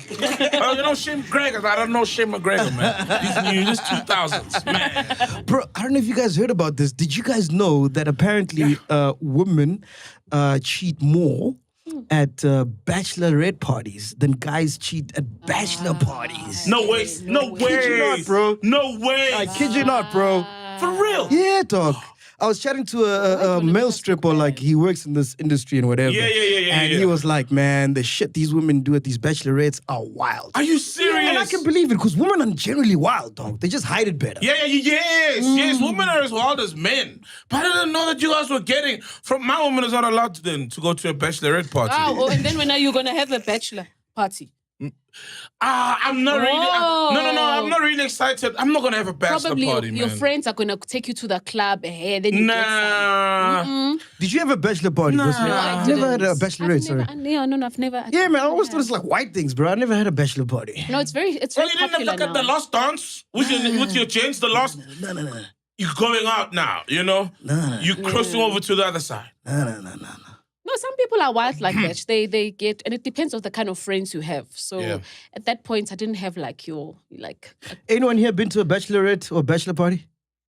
Shots? I've been to a bachelorette. No. I've attended. Oh, you've attended? Like other ladies' bachelorettes. Yeah, and did it get wild? No, it didn't get wild. I know sometimes it's themed, like we're just wearing lingerie and would have a thing like but there was never strippers. I've never attended one where there's a stripper come in. So it's not like a P. Diddy vibe where after a certain time you must leave Kanye and then the real party starts. Yeah, because it's weird. I don't see men gathering to wear underwear and chill by themselves. Like, you know,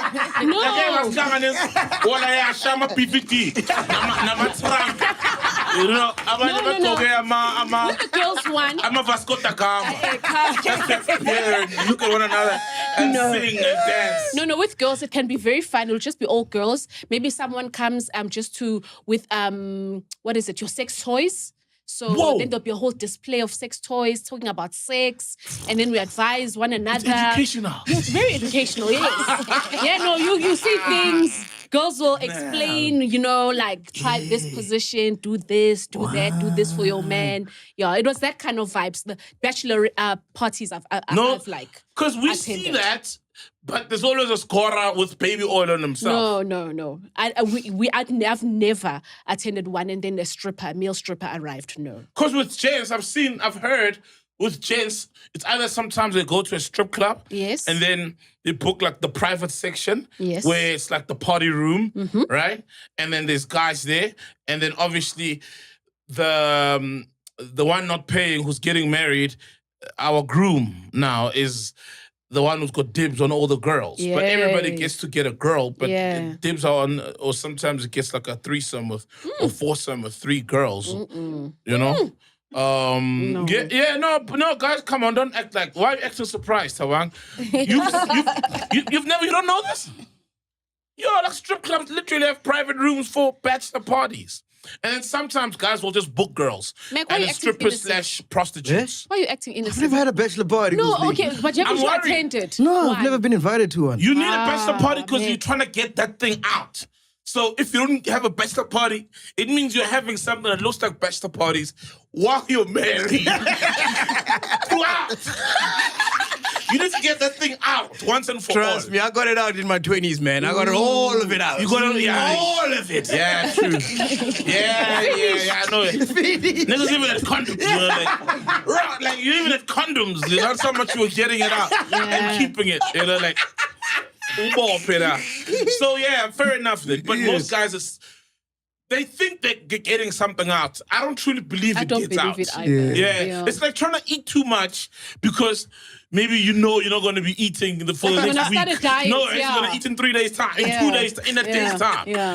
When you're going to start a diet, you eat everything. And you realize, nah, bro. Did you guys see how much money OnlyFans is playing creators?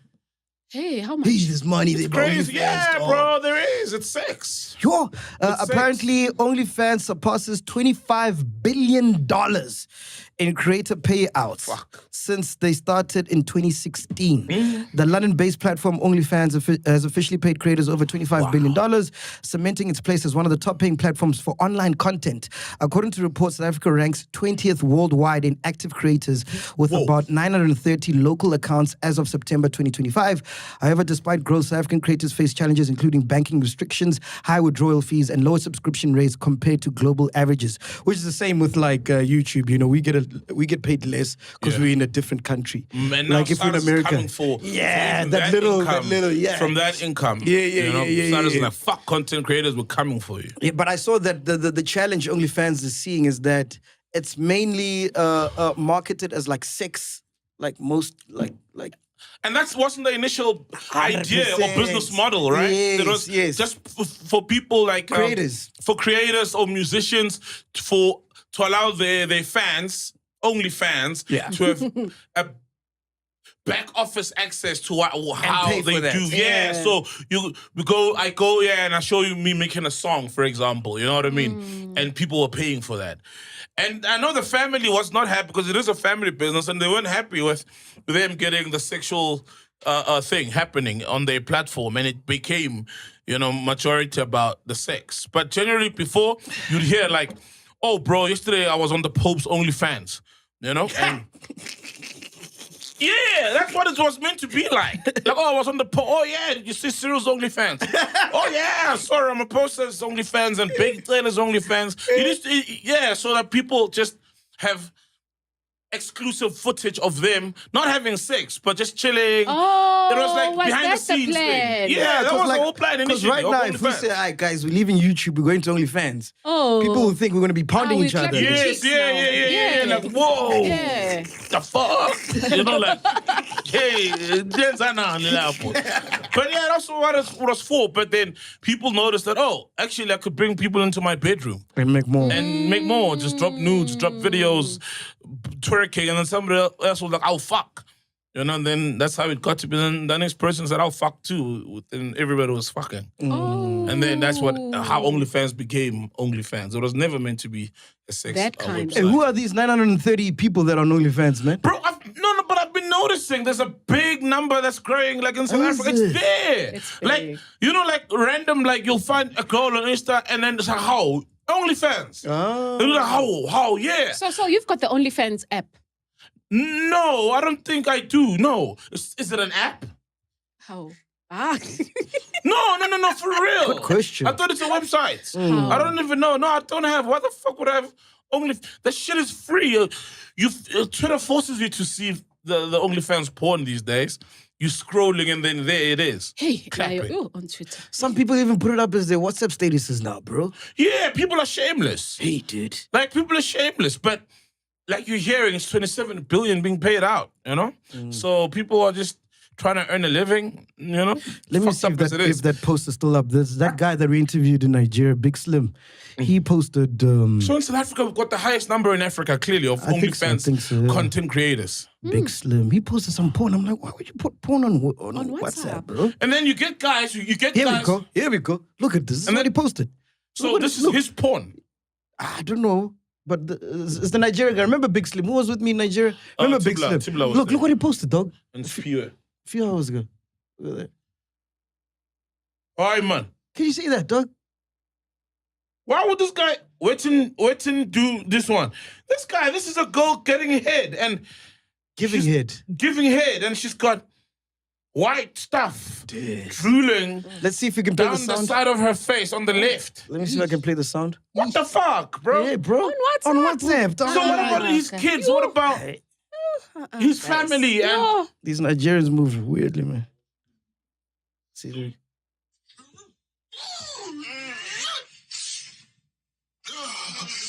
God damn you fucking bitch, somebody. Oh, shit. On WhatsApp. On WhatsApp. Wow. That's disrespectful. Wow. Yeah. But it is WhatsApp, man. You know, like you can upload whatever you want to upload there. For people to see. Yeah. Guys, we got so much to talk about, man. Families, guys. We got so much to talk about. On a lighter note, I've been telling you niggas that black coffee is money, bro. I've been telling you that money's real, deal, bro. I've been telling you niggas. No, black coffee. What do you mean? Last week you said my Paris is the biggest making money artist in the country. No, remember? And then Bongani was like, yeah, black coffee, bro. Yeah, coffee is the guy. Yeah, I was like, in the country or... Someone, From the country, outside the country, making it, you know. Yeah, bro, coffee's got it, bro. Black coffee splashes 157 million rands. Fuck! On Cape Town's most expensive Clifton mansion, according to News 24. The property known as the Pentagon is situated in Nettleton Road, widely regarded as Africa's most expensive street. The sale finalized through Black Coffee's company, Little Ark Holdings, marks the highest residential property transaction in South Africa this year, surpassing previous records. The mansion was initially listed at 160 million, but was acquired for 157 million cash. No bone. Designed by renowned architect Stefan Antoni, the 94 square meter home boasts 5 ensuite bedrooms, a cinema room, a gym, a 16-meter heated infinity pool with panoramic views of the Atlantic Ocean. The property also features a glass elevator, staff quarters, and multiple parking bays. Of course. This acquisition follows closely after Black Coffee's finalized divorce from actress Zinhle Mbali, leading to public speculation about the timing of the purchase. What were your thoughts, Penduka? Was this a show of muscle, or was this just like, it was just convenient? convenient timing? I think it's just a man living his life, man. Yeah. It's, he's got the money. I mean, you can imagine where he goes all over the world, what he has seen, guys playing Ibiza in Greece. What's that place that love in Greece? Santorini. And you know what I mean? So when I see the views, to me, it matches the lifestyle he lives abroad. The places he chills, exactly. the private jets and the island living that he does anyway. So literally, to me, it just makes sense. If somebody were to say, "Oh, let's go to David Guetta's house," I'm expecting something that looks like that by the beachfront with a panoramic pool that is heated. This is a lot of money for us. For him, it's nothing, bro. Yeah. It's nothing. Nah, bro, it's something. Didn't he just finish his residency at Ibiza? Bro, I kid you not. 5 million rand is nothing, but this let me is tell you something, something, man. Look, let me tell you something. Bro. When we're in Ibiza, I spoke to one of the resident DJs at one of the clubs. Yeah. He was telling me that Calvin Harris, they pay him about £1 million, right? Oh my God. Per night, right? In Ibiza, right? So I was like, oh, okay. And Black Coffee, how much do you think they play Black Coffee? He was like £500,000 per night. That's how much he thinks per night. And bear in mind, how much he's in Ibiza. And bear in mind, he's in Ibiza for 4 months every Saturday. That's about 10. So he can buy one of these houses every summer, dog. Buy the whole fucking street. Yeah. Fuck around with coffee, my nigga. And bear in mind, that's just Ibiza, one club. Exactly. So it's He's got gigs from Monday to Sunday. So it's possible this Pentagon house, why is it shaped like one? Why do they call it that? So it's possible that it's his holiday home. Yeah. Yes. It's not his home. No. It's his home just Bro, to... coffee's the real deal, dog. Just to chill. Dog, don't fuck around with coffee. you seen People that don't thing? understand how big coffee is, bro. Coffee's massive, dog. Yeah. It's huge. That's just one residency. That's one residency, chief. Yeah. Fuck. That's about 10 million rand in rents. A day. Yeah, a day. Oh, the pounds. 500 pounds. Yeah. 500,000 pounds. Yes. Yeah. Whoa, man. A night. That's a night on a Saturday. On a Saturday. Yeah. 10 mil. Okay, so tell me now, if you're married to that guy, right? A guy who makes that kind of money, are you really leaving him for cheating? Hey, no. Are you really? Yes, fact checker. Yes, fact checker. Oh no, I was just going to state Ghosty's amount. Yes, it's about 10 million rands amount. Please check how much the other guys get paid. Your David Guetta's, Carl Cox. Okay. My man, bro. Hey, don't fuck around with Kofla, my man. Kofla Jones. Yeah. Kofla Jones. Kofla. But he deserves it, man. He But you said deserves David it, man. Guetta gets about 1 million You told me pounds? Calvin Harris was Yeah. about 1 million pounds per a night. night. Oh, Yeah. that's about 20 million I rands. feel like Black Coffee should be charging more than Calvin Harris, man. Like in 2025. No, but remember in that space, Calvin Harris is more commercial. Yeah. And Black Coffee is more like underground. He's not really underground, but he's more like Africa, deep house. Very, in that scene, with Rihanna. Whereas Calvin Harris is very commercial. Yeah. Okay, fair enough. You know what I'm saying? Fair enough, but still. Are you checking there first? That's top bank, man. Yeah. Yeah. Yeah, man. Yeah. Crazy. Sus. It's Fuck, crazy. bro. Yeah. I'm not surprised either. Because if that's what he was getting, like he just finished this whole residency, that side, is it done? I think it should be finishing. No, he does it every summer. Yeah. At high It's in season, August. high. I know it goes. Yeah, It's from for the whole about your summer. May, April, He's in May. Manchester now. G2 was gave me a call last night trying to get tickets to because he's in Manchester. So he's like, yo, please tell Coffee to give me tickets. I'm like, hey, man, that nigga is blue ticking me, man. He ain't answering my Yeah, calls, bro. man. Coffee's like, yeah, man. Yours is With the way he's moving, he doesn't want to stab us. It's like, yay, That is an insane. That's insane, man. Yes, fair checker. Guys. It has been estimated that David Guetta, something like that.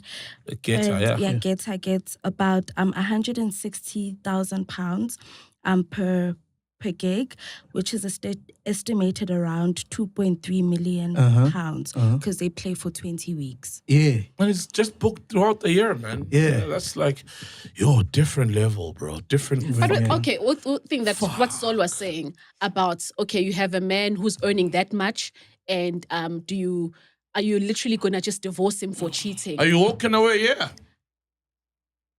Yeah. Obviously, there's that thing of like, Walking away with half. Yeah, walking away with half, yeah.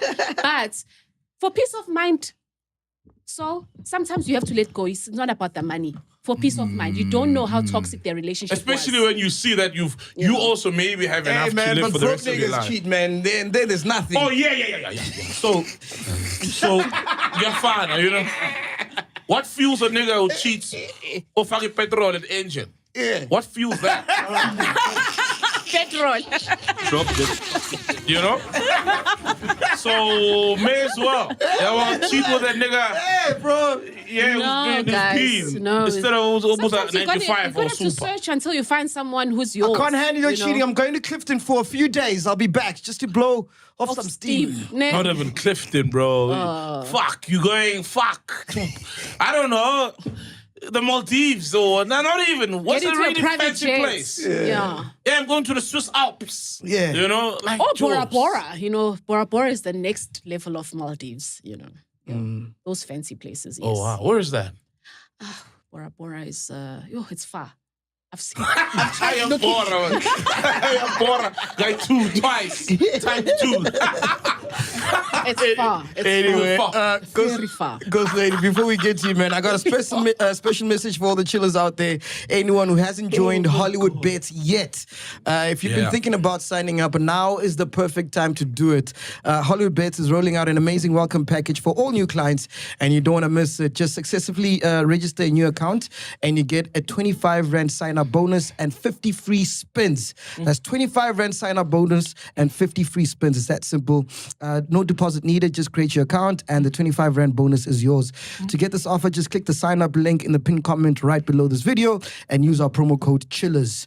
The bonus and spins will be loaded into your account once it's successfully activated. Of course, this welcome offer is for new customers who are 18 and over. Terms and conditions do apply. And as always, please remember to play responsibly. It's a fantastic way to get started, so don't miss out. Go and grab your bonus and free spins. What you got for us, Ghost Lady? Yeah. Guys, did you see? Oh, Peggy. No, see. Don't see. In Parliament. Yeah. And our committee. He was talking. Singing, eh? Yo. And the shocker one was about Anele Tembe, if you remember. So it was there he revealed that the police investigations into the death of Anele Tembe, the late fiancé of rapper AKA, have led authorities to believe that she was murdered, not that she died by suicide as previously concluded. You remember that? So it also said that while he was speaking, he said, "You will hear one day that there is an inquest into the death of Moses Tembe's daughter, indicating that the case remains open and under review because as she died in April 2021. Obviously, when it was alleged, what was said by suicide. This was in Cape Town by falling off the 10th floor there. What? Yeah. Penduka, you interviewed the lady who wrote that book. Yeah. Can you believe this? Yeah. I can, man. You know, I can. I mean, it's always been very sketchy, very weird. Because definitely there was drug use in that relationship, by both parties or not. There was turmoil, there was violence. I mean, we've seen her. the whole torn door, right? Yeah. We tore down the door. I've spoken to the lawyer as well from the Tembe side of the family back then, and some of the things he revealed in the voice notes, that I've heard. Well, I was with you. I was in the car. We were in the car in the Cayenne, outside Recharge. Remember, It was not a perfect relationship, and a lot of us are not in perfect ones. But there's obviously some relationships don't have violence at all, and I've been in not so perfect relationships, but there was definite aggression in that relationship. So I can believe that. It doesn't help that she was once seen on the balcony away. Was it the Hilton in Durban? Yeah, also so that doesn't really help. Because that further, makes it almost believable that it could have been suicide. But as well, the other side, the other alternatives are also plausible, judging by what I know and have seen. It was I didn't watch this unstable relationship. I didn't watch the Baker thing. Why was he mentioning that? Why did that come up? I don't know as well. I didn't fully watch it. I've just been checking out Cesar Walsh and Mighty Jamie when they do the summaries. I can't really keep up. And when they ask questions all day, bro. Till like 12 at night, till 10 at night. I don't know how they got to that. And what are those guys saying? What was the biggest outcome this week? Like the biggest things from the testimony?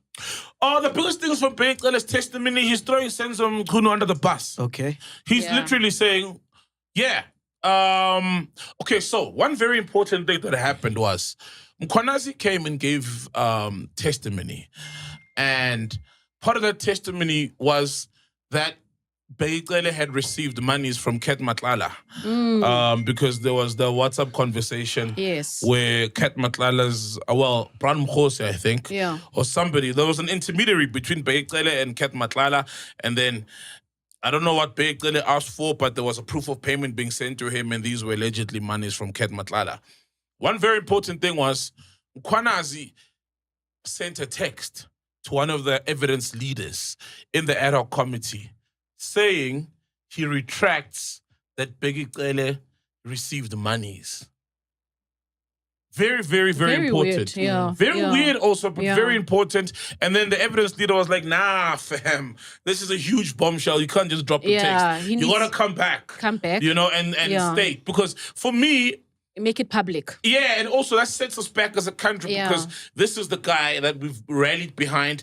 This is a guy who took a bold step and risked his life, his family's life, you know, his career, because the politicians could ruin it and sabotage him at some point because already people are digging dirt up on him. And we've supported, you know. So if he retracts this and then we're like, ooh, how many things possibly did you get wrong? Because we've been giving him the benefit of the doubt. So to me, that worries me, especially as somebody who wants to see all the dirt being removed from, you know, the corridors of power in this country. Very important thing. So now, Bheki literally comes across as being on Mkhwanazi's side. Oh, he even said, he confirmed everything, basically, that Mkhwanazi said. Yeah. Oh, yeah. Then he was like, what did he say? Who doesn't like him? Oh, man, who was he talking about? Where he was like, yeah, this person doesn't like, likes Spear, and they also like Mkhunu. They don't like me, they don't like Mkhwanazi, they don't like Fanny Massimo. So he's like putting himself on the good side. But he was really, really singing, you know, and throwing him, because he was police minister before, and he was saying that Mkhunu had no power or authority to disband the team by himself, especially because the team was put together by, not put together, but on the instructions of the president. Did they then assemble this team? And then on the cost, because I've been seeing people saying one of the reasons, Mkhunu in fact, saying they wanted to disband this thing because it was charging a lot of money. And then he mentioned other units. You know, because it's not just the political tusk-killing units. There's other units and operations that are happening in Cape Town and KZN to quell taxi violence, to quell drug use. And there's so many operations. Some are covert, some are known operations. And he was just speaking about the tune of the kind of monies that we're seeing going into these things. And he was saying the money that these guys were using up isn't really a lot, and it's not like unusual. Yet all these other operations and units are still running and still going. You know, which shows that these guys, you know, got really close to some bad people who are really connected. So Bheki was doing, you know, the Lord's work. As much as he's not perfect as well, he's got things to answer to and to account for. One thing I missed is why he called Ket Matlala 10 times just before. And he said it was one day. An arrest. Yeah. I think, and I remember that conversation about him contacting Ket Matlala, but he was saying it wasn't over like a duration, it was just a one-day thing. Yeah. It wasn't that they had a relationship, because he ended up having to retract, knowing him very well. There's been a lot. You have to sit through like for hours to just get and tie everything up. He also had a relationship with, who's that guy, Mabonga, who died? Got killed, the shootouts, they at the club in Santon. London's former boyfriend. Former, was it husband, boyfriend? Yeah. So even knew him, but he actually is more closer with his dad. Oh, the dad is also like a big guy. Yeah, he's a big guy. So they were also questioning his relationship of how do you know him so well as well? Like, so basically you've got a relationship with these, you know, criminals, basically. Yeah. He's not singing about, because we want to hear about his dirts. You know, he's talking about everyone else. And it's like, but it doesn't exonerate you, because honestly, how are you connected as well in these things? It's giving Senzo Mkhunu, I don't see him surviving this, man. It's giving he's gonna be the fall guy. you know? Senzo. Yeah, Oh, yeah. okay. And also, one clear thing that you notice with the testimonies, which always frustrated me with General Spear and the Minister Mkhunu, is, you know, bro, when you tell the truth, it's so simple. Ask me any question now, I'll tell you the truth. And it won't be rounder, you're calculating your words, you're choosing the perfect words, and then you don't even answer sometimes, or you answer in the end, which is what Spear and Mkhunu just kept on doing. But with Baked, you know, when you're telling the truth, you just answer. Yeah. What's your name? Solomzi. I would say, wow. Firstly, I didn't have a say in choosing of my name. When I was born, now my dad and I, you know what I mean? And then, no, bro, just tell the truth, answer. And Baked was just answering. Was it Spear when they asked him about his some test or something? Yeah, we failed. Yeah, did you pass? He's like, it was negative. Like, yeah, you see. And then the guy was like, so does that mean that you failed? Or what does that mean? Okay, let's just say I failed. Like, yeah, you to just admit. What? Let's just say it's negative. I failed. You know? Because that's what they were doing. Like, and to me, they sit up there and acting smarter than everybody in the country. Literally. You're like, bro, you literally... Right now you're exposed. Like, yeah. Just get there, tell the truth, man. Yeah. And you can tell that somebody who's got a lot to hide won't just give you straightforward answers. Yeah. They're going to make them as ambiguous and vague as possible so that they can change it afterwards, you know? Like, now we're arguing what immediate means. Because Senzo Mkhunu said disband this thing immediately with immediate effect. Oh, no, Senzo Mkhunu was doing that a lot. Like, I think he would pretend like he doesn't understand. And you're like, you're still trying to... You're thinking, like, how can I, like, spin my way out of this? He would pretend like he doesn't understand the question or a word. Yeah. You know what's so sad when you see an old man, like, just lying. Like, no, that's a lie, bro. Dude, you literally said you don't know this guy. Oh. Even now, he said he doesn't know Ket Matlala at all. But he somehow managed to get Ket Matlala to write up an affidavit from prison, clearing the existence of their relationship, saying, yeah, I confirm this guy doesn't know me. Why would you do the minister that favor? I mean, here you are locked up. Why would you do him that favor? Unless it's somebody you want to do a favor for and say. And how is Senzo Mkhunu accessing Ket Matlala's lawyers or attorneys to write up an affidavit? Bro, to see old men there and you're like, bro, you're not answering the questions straightforward. Just answer the questions straightforward, bro. I'm sitting here asking me the truth. I'm gonna be straightforward. It's a movie, bro. Fact checker. I was just answering to Ghost Lady. His name is Pamandla Mabonga. Mabonga, yes, yeah. Anyway, what else you got for us, Ghost Lady? Okay, so there was also another post by Musa Kaula regarding the Kanye West. I saw that. Oh, yeah. I saw that. There's a lot. I'll just read. So it's regarding the fact that it's speculated. There was a group that had booked, what is it? Just hold on. I need to go to the post. Okay. Oh, one more thing also before we move on. One thing you mentioned, bro. So 25 police members from like one of the most elite units, Special Task Force in South African National Defense Force, now work for Ket Matlala in his in his private security business. And then other guys from other elite police units from the SAPs were taken up into the private sector and work for the taxi industry. Oh, yeah. Oh, yeah.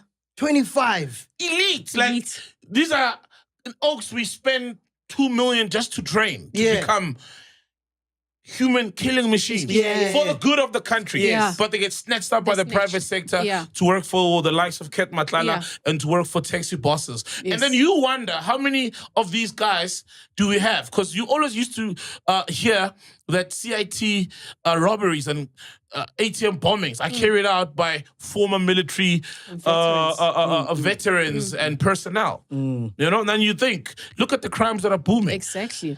Zamazamas, cash and transit vehicles, robberies, drugs, all these things, you know? And then these are Oaks who get contracts with SANDF who who get the guns from there to funnel the guns into bro, it's messy. It's like we're a mafia state. It's bad, bro. And then you hear what Katiso Molefe is being accused of, and he still is granted bail. And then in his bail, he says, I've got business in Welcome, a tender I'm working on, to go and attend. And you're like, but these guys, Amanswa died because of he was trying to expose tender corruption, which is linked to a company that this guy, had, and it was selling springs to Transnet for 3,000 rands for something that's worth 3 rand. 3 rand, and you're allowed to leave to go attend tenders. And we've seen that these tenders can get deadly. Which judge does that? Which judge in their right mind does that, bro? Because 2 judges, I think, the magistrate was like, nah, you're not getting bail. And somebody else was like, nah. And then somebody else at the top was like, yeah, you're getting bail, bro. Forget about it. Sure. Yeah, we can go on about this thing the whole day. There's so many questions. I also feel like, no, guys, how does this add up? You end up doing like the stupid one. Yeah, and the judge who gave him bail is the judge who sealed the CR17 bank statement. Hey,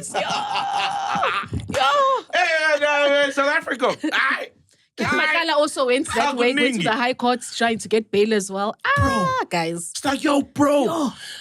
It's like, dude, this guy's tied to a case where the guns are linked to 30 other cases. Yeah.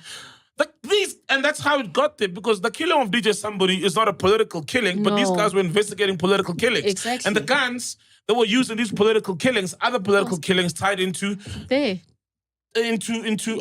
Somebody, because ballistics report. So the guy was accused, and he was tied to guns that have, in other 30 cases, gets let out on bail. Yeah. Hey, just because you're gonna take, you're gonna say you're gonna take their passports so they don't travel. Do you think really that person is going to now be stranded? But the guys also have like, and mind you, this is the guy who's got a criminal record even in England for illegal possession of drugs, guns, and for dacha. Like it's. Stressful. Kabang, you're a witness. How are you feeling now? You are a witness in the case of the man who just got released. And he's got long arms, like very long arms. He'll find you anywhere in the country.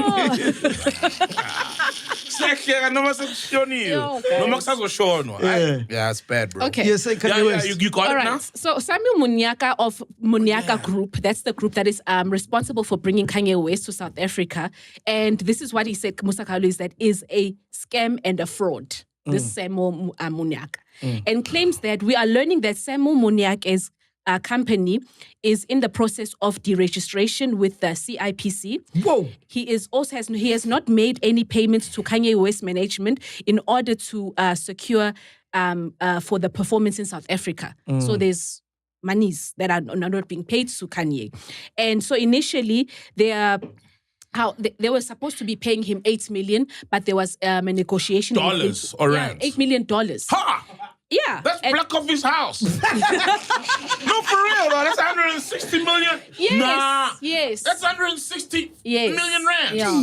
But they negotiated it to $5 million. That's 100 million rands. Yes. For Kanye West. How are you going to make... Whoa, guys, how are you going to make your money back? I don't know. And it's one night. I don't know. Nah. Okay, let's say you owned... You'll need to own all the hotels and around the accommodation, because you're not making that money back from ticket sales. Nah. 90,000 rands, 90,000 tickets, and it's not going to be 90. It's not going to be. It won't be, no matter how much. How are you making your money back? Maybe sponsorship, maybe sponsors. You got to get sponsors somewhere. I don't know. Yeah, you'll get a sponsor to give you 5 mil here. Yeah, not 100. 10 mil here. 15 mil here. Sure. How are you going to cover 100 million rand on sponsors? How are you going to make your money back? No idea. So the event's not happening anymore? Clearly, that's what, as from this breakdown, because it's really... But I was on Ticket Pro. The tickets are still buyable.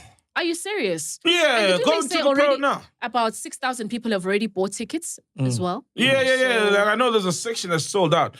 Tickets are like 2,400 or 2,000 rands. But this thing is simple, man. If I'm Sam and Kanye's still coming, just ask him to do a video. That's it. Yeah, Case that's closed. Yeah. Case closed. Yeah. Hey, man. if he's receiving 160 million rands, surely he can do a video.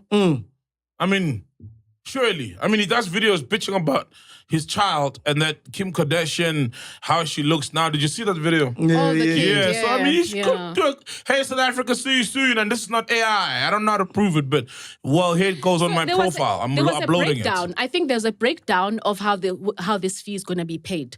So, and I think maybe he had not even met the first portion of the payments. And therefore, like... That's hard to believe because Kanye tweeted.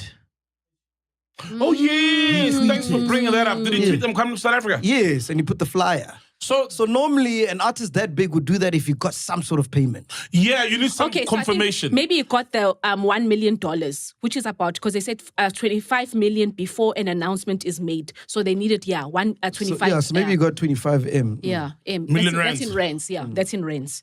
For him to make that. But now they haven't paid the other. Okay, ones. But who do we have do we have the guy's number? We don't have.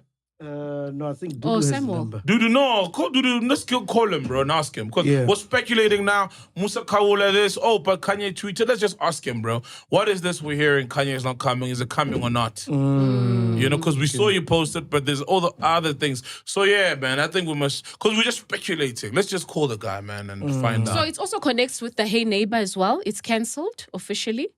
Oh, damn. This is after Doja Cat didn't include South Africa in a tour, which was supposed to be part of a global tour. Yeah, she was going to be brought by Hey Neighbor, Do me. Please ask Dudu for that guy's number, ne? Because even Glenn, you remember the owner, the yeah, we've had him on the pod. Yeah, we've had him on the pod. Yeah, he went on to 947, and just confirmed obviously the cancellation and because another thing was that people are now wanting their refunds and they're struggling because of just the issues they're having in the company. Is that so? He even said he doesn't even know when people are going to get paid. Like, that's the thing with events, man. Yeah. Events. That's why I always stay far away from events, bro. It's high risk, high reward, dog. Yeah, events are like that. Some things could go right. Everybody could come out in your events, and then it rains. You know, and let's say you're not at a stadium, you don't have shelter, you don't have grandstands that have a roof over. It's events, nature of events. It's just fucked up, man. So, Hey Neighbor, it's not happening now. Yeah. Why? They didn't give reasons why it's not happening? So apparently... Because obviously the headline is out now. It seems like it's even the company is allegedly going into liquidation. So it's a financial thing? Yeah, it's a financial thing. No, it's tough, man. That it could even been come from even their previous events as well, that they couldn't even get proper money from the events. Because I think even last year, wasn't it cancelled? Hey Neighbor? Yeah. Was it cancelled? So when was Kendrick Lamar? Just the first 2 years ago. Oh, 2 years ago. Yeah, the year before last year. They had that one only and then we didn't have another one. Man. Yeah. Maybe you must be kind to your neighbors. Maybe you should be, fuck you, neighbor. Fuck you, neighbor. Fuck off, neighbor. Yeah, hey, neighbor. That's the work. Hey, that's the work, man. You gotta be rude to your neighbors sometimes, you know. Not all neighbors deserve your kindness. Oh, man, I got the number. Let's call Samuel Munyake. Yeah, Munyake. Munyake the answer, man. What's going on? Munyake the answer, my bro. Yay. Munyake the answer, my bro. Is Yay coming or not? Yo. Yay. Hey, how are you, Sam? Sure. Good, man. Listen, you live on Podcast and Chill. Sol is here, Ghost Lady's here, man. Shorta Sam. Yes. Yes, we just wanted to find out, is Kanye West still coming, bro? Kanye West is committed. He wants to come. He's still coming. I don't have any termination letter. I don't have any breach of the things that they've spoken about on Twitter. We're still committed. I spoke to Kanye West's manager today in the morning. Oh. I don't know. So why doesn't he just do a video to say, hey, I'll be in SA, catch me on this date, boom, boom, boom. Hey, neighbors, I'm coming.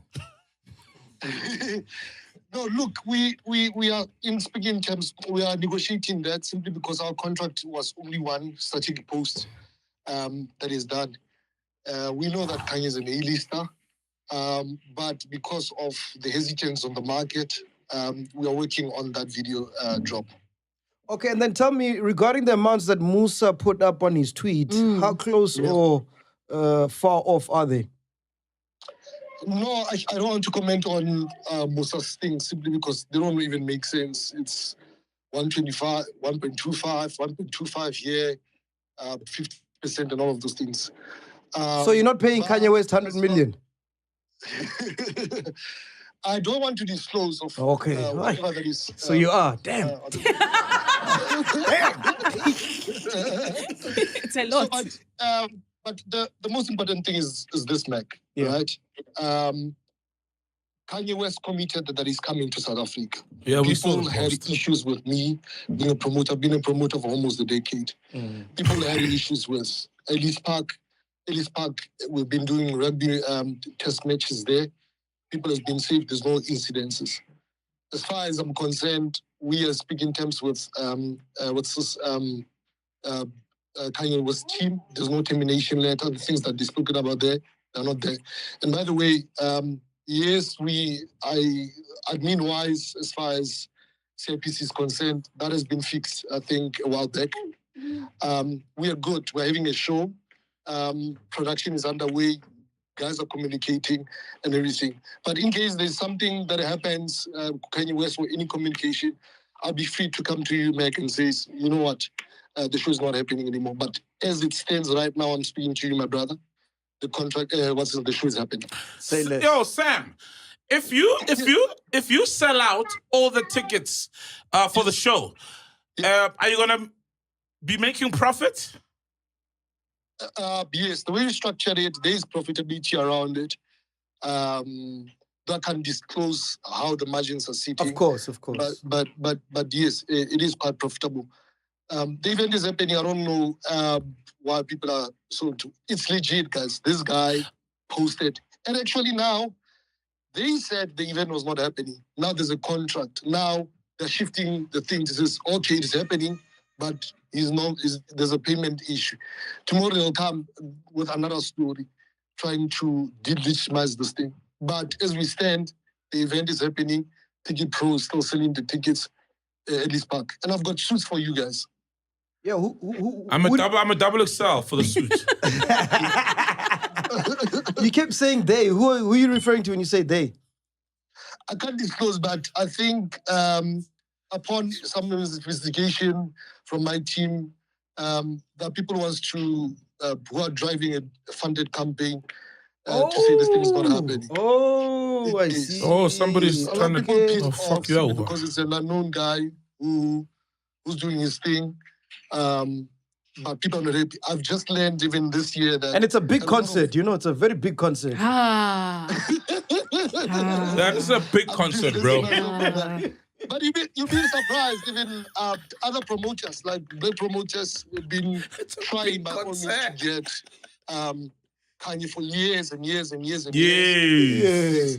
And even from my team, obviously that contract is quite confidential. Obviously, within my team, there's a bit of that leak as far as the contract is concerned.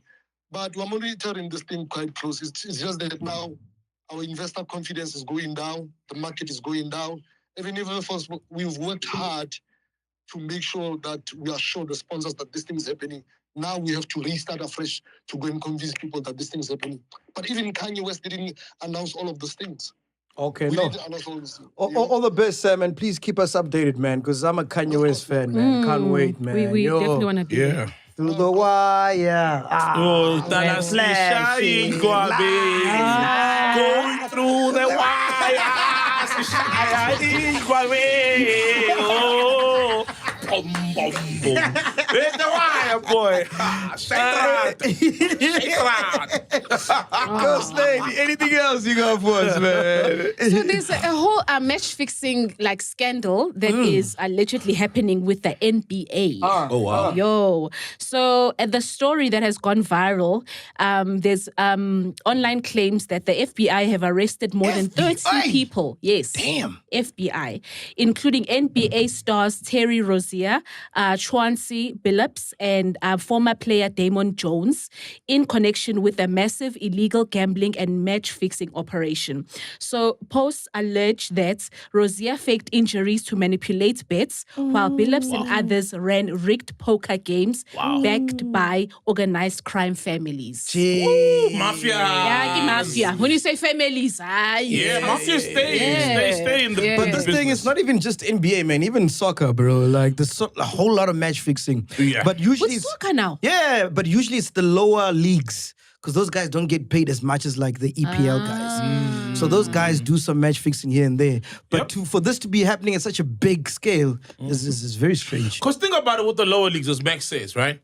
A lot of lower leagues, guys are not playing professionally, meaning guys are not, they supplement. That's not even, they're doing it as a hobby, right? And when they earn something, then they've got an actual job. Yeah. So a lot of the guys are literally, that's why you'll hear we're playing against plumbers. Yeah. Literally, the guys are literally, after he's done scoring, etc., we'll buy toilet somewhere. Like he's going to work. Like for real. Yeah. You know what I mean? And football was just a pipe dream. He was a plumber by day, pipe dream by night. You know, so then now think about it. If I've got financial problem, then I'm working as a whatever, an admin clerk somewhere.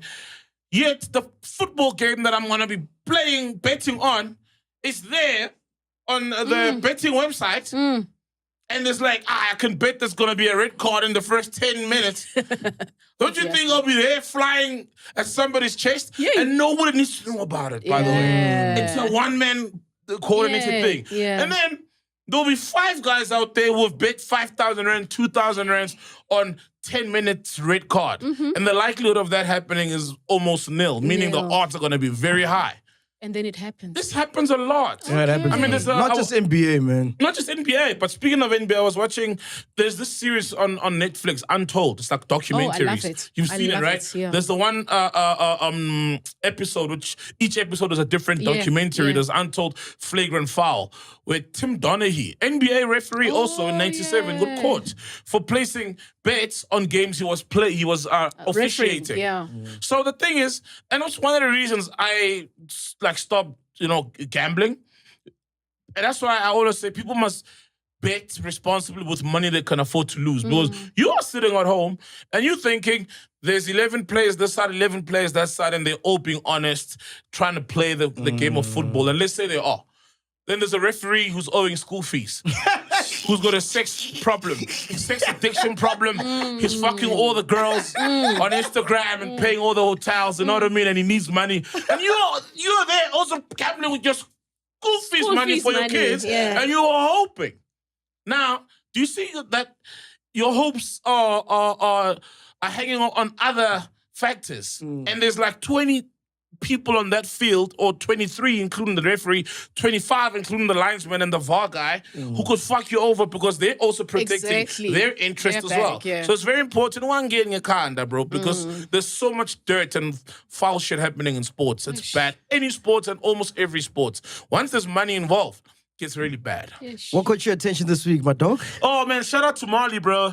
You know, Mali, they've moved away. So, Mali has been sending fuck yous to France. Yes. And France has been there's this big company, is in South Africa, and they even got a funny tender at our airports. Idemia. They make, our IDs, they print them. It's a French company as well. Yeah, for real. What is it? Idemia or something like that. So Mali has said fuck you to them. They're gonna go with a Chinese manufacturer of passports. And then it hit me. I've always had a question. Have you noticed on your passport there's French?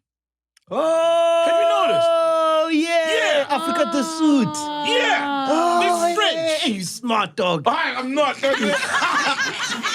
There's French on most passports. Yes. And I'm like, we don't even use French as a second, third, or fourth, or fifth language. It's not even our official language. Why are our passports in French? And in 1920, there was a convention, and then, because obviously, France has got a huge empire beyond the French borders.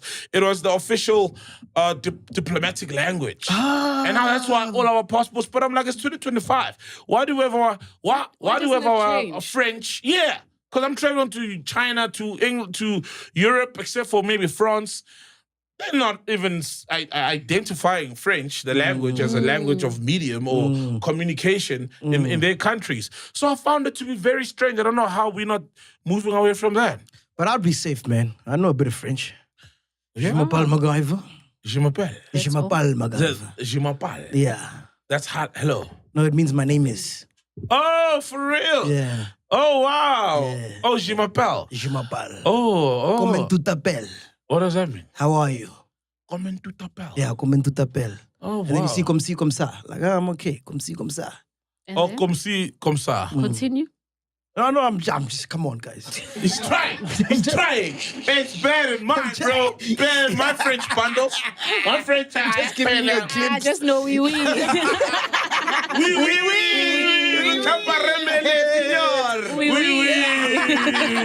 I know that voulez-vous coucher avec moi. Yeah. That's a famous song. Speaking about frauds, did you see they broke into the Louvre? Yo, bro. Yeah. And they made away with like, it's like 100 million, 80 million rand worth And of. you see how they break in? Yeah. Dude, Please so play crazy. the video there, Bro, I saw that. Please rock it there. And they took crowns and necklaces. Did you guys connect? Oh, they disconnected. Oh, okay. Yeah, I saw that. The Louvre Museum opened on Sunday. Thieves entered the building on the south side. The heist took a matter of minutes. Here's how it happened. At 9:30 on Sunday, 4 individuals arrived on scooters in a truck that had a mechanical ladder attached to the back of it. 2 of them ascended to the balcony and used power tools to carve into the outside window. Whoa, bruh. At 9:34, they burst inside the Apollo Gallery that houses all of the Louvre's special royal jewels and used their saws to break into 2 of those cases. In the meantime, we've been told that the security guards really quickly got people out of that room. This very wing of the Louvre also contains the Mona Lisa, so it's the most sort of precious things in France are there, but only 75% of the rooms have security cameras in them. 4 minutes later, they emerge with 8 precious items, including tiara, necklaces, a beautiful brooch, and a crown that had been worn by the Empress. They ran out, dropping that crown along the way. They descended the same ladder, jumped on their motorcycles, and sped off. Wow. We know the investigation's ongoing, that they haven't ruled out any motive. I think there's a collective sense of sort of shock, distress, like you would feel if someone had come into your house and robbed you at home. Good riddance, man. Good riddance. I'm glad they got robbed. Yeah, they yeah, for Those real. diamonds aren't even theirs, man. They stole it from A lot us. of the shit is stolen. Yeah, there. they must steal Yeah, more, that's bro. true. Even that Mona Lisa, she must go. Yeah, a lot of the things. Yeah. No, not true. A lot of things that are stolen. I remember recently in Madagascar, they returned like skulls. You know, so like kings would get beheaded Yes. by soldiers, Yeah. and then their shit would get taken. I know They in remains. Belgium, there's like a whole museum with just skulls. Ah, those are Congolese skulls and hands. Yes. Oh, And hands. Apparently, by Loyabo so Leopold. painful. Oh, Yeah, so even like skulls were returned. Because even us, we know we've got a skull of a king that's outstanding. Uyinta. You know Inter? Yeah, King Inter. It was like a Xhosa king. One of the Xhosa kings that got killed in the frontier wars. You know, the wars where Xhosa people were fighting the Brits and resisting the British from taking over. And the king was killed. So he was held captive, and at some point he tried to escape. And then the soldiers got him. One of them is a famous guy. All these guys have places named after them. When you pass a place and you see like Watsburg or yes. Fortsburg, and no, that guy was probably some military commander, you know, responsible for killing so and so. Yeah, they killed him, and they took his body because the guys knew he's a king. Yeah. So a lot of them thought, if I take his arm, you know, because they took him and they chopped him down. If I take his arm, if I take his balls, it's gonna come with whatever powers. And then some took his jewelry, etc. And why are you laughing, guys? And his head was taken, and it's been missing ever since. King Inter, one of the most powerful, Xhosa kings. Yeah. Who resisted, you know, colonialism and being owned by white people. When last did you go to a club in Soweto, Ghost Lady? When last did you party there? Oof, ages. It's been ages. 1980? 1880. I'm not a 1K. When the vodka came out, she was here. I identify as a 2K. What was that place called? Oh, I'll remember. Champos. Chapozi was banging, Yeah, bro. Chapozi used to bang, bro. The towers there and the bungee jumping. Yeah, Chapozi used to be a spot. Apparently, Soweto waiters are rude if you're a woman unless you bring in spenders. There's a video. Can you play it for them, shots? Prostitution culture. It's the prostitution culture. There we go. Rearing its ugly head. Ayiko indawo ene classism ene elitism njengeindawo zaseSoweto, and it's not the managers. Wow. It's not the owners of the establishments, it's the waiters. Ngikhuluma ngani exactly Vilakazi, the new meetings. Oh, Vilakazi. Oh, sana, the classism there. Ama-waiter nama-waitress walapha angazi ukuthi yibo bebakhona lesikhathi kufakwa i-foundation or ithengwa ifurniture kuleya ndawo. Why nisalela ukuthi singene nisibheka up and down? Masihamba nabafana abanemali niyasifaka niyasmila nize nibe so lovely masize nabantu abanemali. Yes. Masizile as girls sizochila lapho. Nisibheka up, down, left, right, side to side. Ew. Number 2, disofeng. You know yourself. Name There's them that all. one waitress that looks at how you dressed, what purse you're carrying, who is next to you, or whose candy you are. Magnazi into zakho zifana neza se-Capitec. Uzokuserva after 88 hours. Nyangizwa. Oh, bese size nge-Gems, i-Gems on ice or i-Gems corner. Gems corner. Uzodla ukudla. Sekudefrosteka 18. Leso sikhathi otengo 3. Uyabazi. Angithi phela wena how ola wadi ice straw. How ola wadi whiskey. Yabona James khona wangahlali ku couch. Uzodla uHector Peterson mabamenzela i-60th anniversary. Indawo zaseSoweto Z. No, Hector Peterson. Makube njalo akisoliba lo sikayetsa jwalo. Imakube njalo basibhekise. Oh, you want to sit? Ngizothenga amaphathi wemoto. Obvious, I want to sit. Nithini?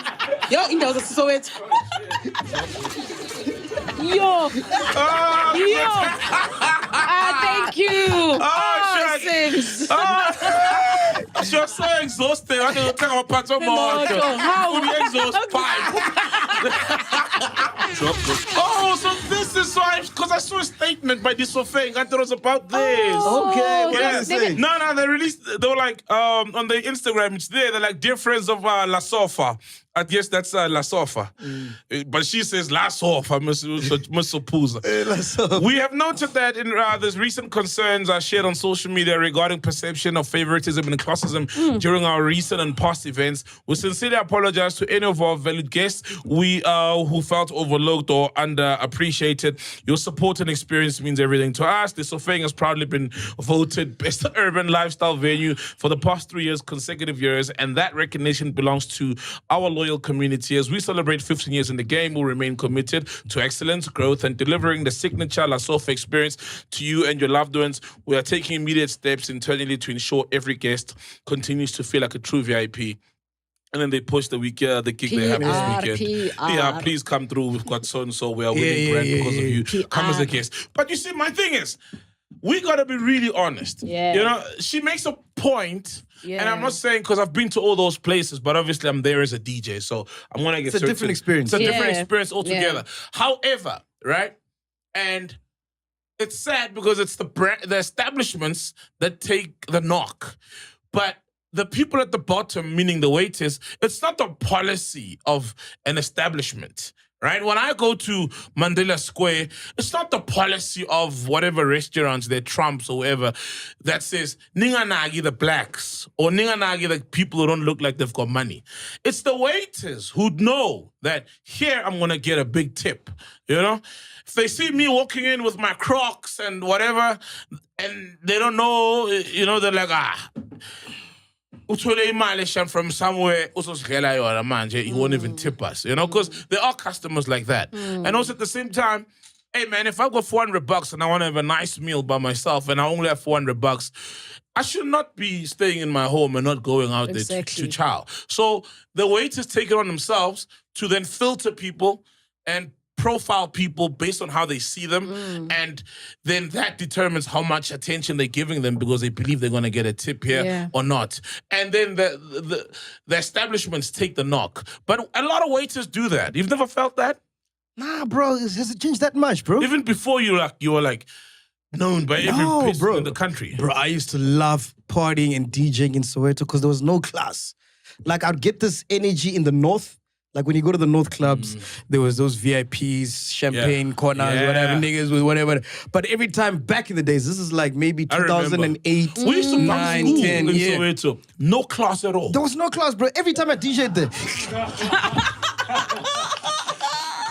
Drop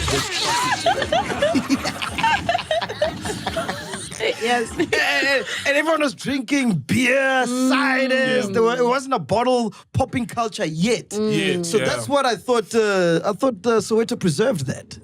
But it seems like it hasn't. Nah, man, it's become north now. Yeah. Yeah, you've never been to Piano Hub?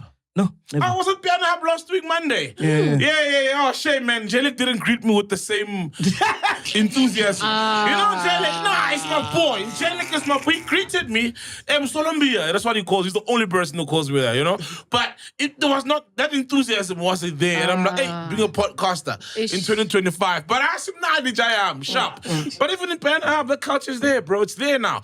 And oh, by the way, Piano Hub is moving to, Piano Hub used to be Urban Grill. Now Urban Grill is moving back to where Piano Hub is, and Piano Hub is now moving to where Konka was. Yeah. But you see all these places, Njalos, Piano Hub, they all have that culture. But I don't blame them because why should people drive 2 hours not 2 hours, but why should I drive to Sandton if I just want a nice, clean environment to drink, and maybe I do drink Azul and I want to buy Azul? Why do I need to travel so far Nzule for a bottle? Do you get me? It's also we're trying to bring that experience to the hood because sadly, the benchmark of groove has become that. Bottles flying with your name. MacG, and it's spinning there, written in shining lights, and they bring the alcohol. Bro, I remember. It's good to. Bro, I remember. This experience. was the time Bright Forest was rocking. Clue the song, remember? Oh yeah. I got booked, bro. I kid you not. In Soweto, it was someone's backyard, bro. While I was playing, people were going in and out of the toilets. You know those ones that are at the back room? I remember, bro. But it was packed, though. Yeah, it was packed. Yeah. There was no tables. Hey, man, that was a nice vibe, I remember bro. I was meant to play an hour, play 2 hours, bro. Yeah, That's your style, Zaki, Bala. That's what she always do. Bro. You go. You'll hear the security guard who's meant to be managing the stage. Like, hey,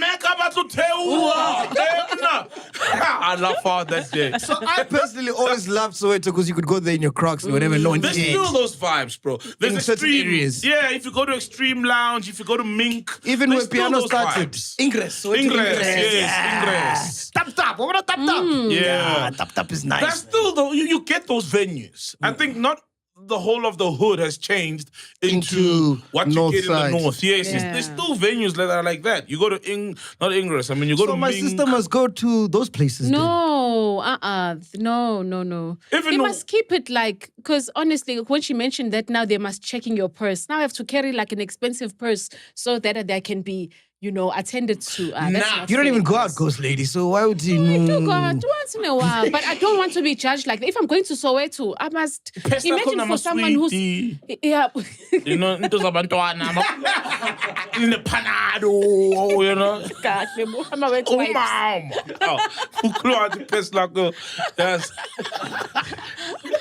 I identify as a TK. Now some bouncers wouldn't let me in because of how I was dressed. And then the owner had to come and say, no, he's a DJ. Oh yeah. I don't get that, bro. Yeah, me too. I remember I wasn't even DJing. In Rosebank, at News Cafe, they didn't want to let me in. Wearing my Crocs. Like this is Saul now? In your time now? Now, In your pump now? Yeah, with these Crocs. They were like, no. The bouncers, I'm like, oh, okay, no problem. I want to have dinner. It was like on a Wednesday. You know, that was fine. It's my money. I'll go spend my money somewhere where they want me to spend my money. I was like, cool. I didn't even argue. I was like, because I say, you know who I am? Was some Congolese, big guys. So I was like, oh, that's fine, bro. Just went somewhere else. I don't mind, bro. I'll go somewhere. It's my money. I'm going to spend. Oh, okay. You don't I would have gone to a shop nearby, bought shoes, get in, put on the Crocs. Mac. That is petty. Yes, you are petty. You are petty. That is petty. Imagine you're gonna wear this photo, the shorts, and you're gonna wear them in front of them, right? You're walking with the box like this. It's like a square toe with shorts. Yeah. That's when you've ordered. I just wanted to bring to your guys' attention that Piano Hub has changed their name to The Hub. Yes, The Hub now. Yes, it's now The Hub. Yeah, man. What were you saying, bro? Is that it? Yes. Now Has it moved to where Conga was, right? Yes, it moved to where Conga I never even went to Conga once, bro. Me too, bro. Yeah. Never. And funny that when I was there, it was the last night there. But I heard Bahamas is now north. Bahamas used to be top. Yeah, Bahamas. I almost spilled. I think I did. There was a night where I think I spilled mpho on Tebe. At Bahamas. That's how much tap it used to be. It was, I thought I put mpho on Tebe. I remember the night I met Tebe. I was so drunk. But that's 2011, 2012, 2011. Oh, it was Tebe's claim there. Oh, man, there was all these celebrities I used to grow up watching, you know. But Tebe was definitely there. Oh, now it's the north now? I think so. I haven't been there in years, bro. I wouldn't be surprised because those places become like Endaweni in Forcelo is now the north. Is it north now? Yeah, it's north. The Sparkles. Can you go to the cooler box? Dude, Endaweni, cooler box? No, never. Fucking hell, You're not getting Endaweni. Endaweni's covered. It's all covered now. No ways. They've got covered. It's covered. There's a pool, like a narrow pool There's now. a pool. They got a narrow pool, bro. Like a narrow, bro. Hi. Bro, narrow. I call it rubbish. Streets. Yes. Where they put up sound. Yeah. And in the house you could buy alcohol. Exactly. And then everyone just comes. Yeah. There was no security. Nothing. You sit down with your beers, your cooler box. The whole street's packed every Sunday. No, but in the East, you did nothing on a Sunday, bro. But that's beautiful because it's growth of the business. Yeah. I'm judging you if your company still looks like the same company 20 years later. It's like, it's still a house? Shit. Yeah. It's still, you know what I mean? But if it grows... But those vibes are nice, though, man. That's why there's always a place popping up that's aspiring. Remember when you saw... Please try find it, the picture of before and after. Guamex. Guamex, Guamex lifestyle. Yeah, hence lifestyle. What it is now. Yeah, what it is now. It was just a butchery in the corner. You know? Yeah, Guamex. but now what it has become. So I'm judging. So... For 5 years' time, I'm judging Wama if it's still... You're right. There's got to be some growth. Yeah, look at that. Yeah. See? Most of them start like this. Yeah, most of them. Yeah. DJs, speakers. But this is the vibe, guys. This is why I went to the hood, bro. I'm tired of this But shit. you'll always find an offering like that. Like that. Yeah, so let these guys grow. Look at that. Look at it Into now. that, bro. Yeah. Chalk and cheese. It's the same in the Northwest. Kwareji. Reggie's bougie now. Oh, Reggie? Yeah, I've never been Kwareji started like this. But real? now they've got sections. But it's still a bit tapped up in the middle. Yeah. Even Hurricane, but I don't know. Hurricane! But they tanked it. That's the one I was talking about, not Endaweni. Hurricane! Oh, Hurricane. Hurricane! Yeah, because Hurricane... Endaweni was never like Inkyomuntu. Endaweni is Forcelo, Hurricane was Springs. Yes, Hurricane, but Inkyomuntu. Yes. So the guy's name is Hurricane. Yes. And how it started, well, what I heard was he was sick, and then his friends would come, you know, and see him every Sunday, and it became a thing, and it grew, and suddenly artists are being booked. It's party, it's groove. He's got a liquor license. Ghost Lady. Wow. We had the best time there. Yeah, Hurricane. Shaina Bala. Casper's video, I was there. Pumagim, when he was, you know, in Pumagim, there's a place he's standing on a roof. Yeah. Hurricane, literally. And then a few years later, up the road, they bought like a place, and it was a whole establishment, and it moved from England's Avant, and it was there. But they tanked it. It's now dead. But that was also a beautiful story. Oh, it's just like Alex as well. Vibes on Main, and then Pupuson. Nanka. Yeah, that's Hurricane. Are you there? I been micing me this nigga. I didn't show, but that's Hurricane. That's Hurricane. The original Kabakoko. Yeah. Outside Hurricane Gugubo lap. Yeah. Oh shit, my daughter came across the new Viola's video. Oh shit. Yeah. So I don't know why. You know that Pepe Wushoba, it's a catchy song. So I think it played on the radio. So my daughter's like, Dad, that guy who sings Pepe Wushoba, he was not happy to see you. I saw a video. He was not happy to see you. And I'm like, Yeah. But what I like is my daughter knows me. It's not like that's a different dad. You know? She knows me. You know, like, when I'm with the family praying for them. You know. She knows. That's like, dad. I know everyone like, what's that? So she was like, that guy didn't like you. Yeah. I'm like, no, she didn't, my love. She didn't. You know, not everybody's gonna like dad. You know that. Even you, not. It's like, yeah. Then you know. And I'm not making this up, right? Then she's like, yo, he's not kind. And he always act like he's kind. Literally. I was like, whoa. And kids never lie. Yo, yeah, she literally said that. Kids never lie. I was like, wow. I was like, yeah, it's okay, love. Some people are like that. It's whatever. We moved on. But I forget what the things we do and then they're going to see them. and we'll look to answer. Then I think about this show and I'm like, woo, there's a lot we're still going to answer for. When they start singing this shit. They're like, that? So your bachelor party? Tell me more. Oh man, ladies and gentlemen, we are here, man. Podcast and chill. See you this coming Saturday at Victoria Yards. Yes, 1st November, we are here, man. Podcast and chill. Boom. Ladies and gentlemen, welcome your curator for Fresh Plate.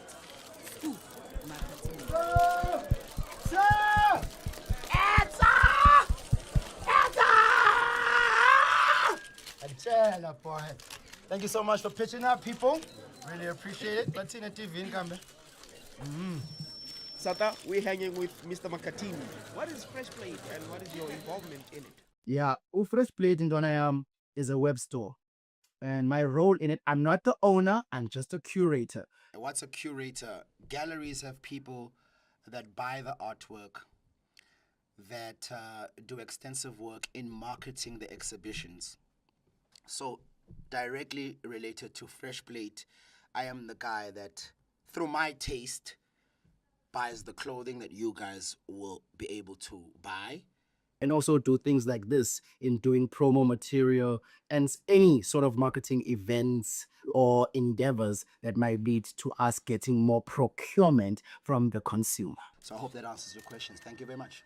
Oh, Mr. Scoop, it's my first time meeting you, and I'm so happy, man. I'm just ready for the question. Yeah, it's my first time meeting you guys. Okay, I'm fucking happy too. Thank you. Showcase. So my question is, I know you're a hip-hop person, and also now I'm a Lukompo person. I listen to Lukompo a lot, and I want to know, since you're dropping a clothing brand, I want to know who's the target market, because I want to know, is it only for hip-hop people? Because Renal Lukompo, tell me about that one. I have a good question. Maybe I have a question of my own. I don't know if it's a good one or bad one. Ilikompo, you know, Likompo, it's a music genre in Limpopo. Now it's taking over SA. But I'm still stuck in Pretoria, ne? Step the piano, hip-hop. Yes. I'm still trying to learn piano and step. Yeah. But Limpopo is Limpopo. Yes. I'll be on that. Yes. So you're asking if the market is going to be is it for everyone now? Does Limpopo like nice clothing? Oh, for sure. Then you are covered. Thank you. Thank you. Thank you. You have a question? Hello, Unjani Puti. Now I understand why they call him Scoop, because every time he speaks, you get a headline. Now the question Lena, who, but my main question here is, when are you going to be open for business? Yeah. What's who don't know? Yabona lana life in mfana, especially when you like creating something, it becomes very difficult to say. I feel like I'm building an album. I feel like I'm recording an album. And have you ever noticed when you ask your favorite artist, or when Kanye West says I'm dropping on a certain day, it never drops on that day, you know? So for me, I'll say, just wait for it in October. But when, Scoop? When is the question? October. Okay, October. Are you satisfied? Scoop, hi. I have a question. Who's that? Over here. Hi. Oh, and bonus. Hi. Yeah, man. I feel like everyone has asked you everything they need to ask you, but I really can't get my attention out of your outfit. It's stunning. I love the jacket. Are we going to find it at the web store? Yazindoni, I'm not going to say yes. I'm not going to say no. Go just follow our social media sites. And as you ladies say, clock is. Yeah.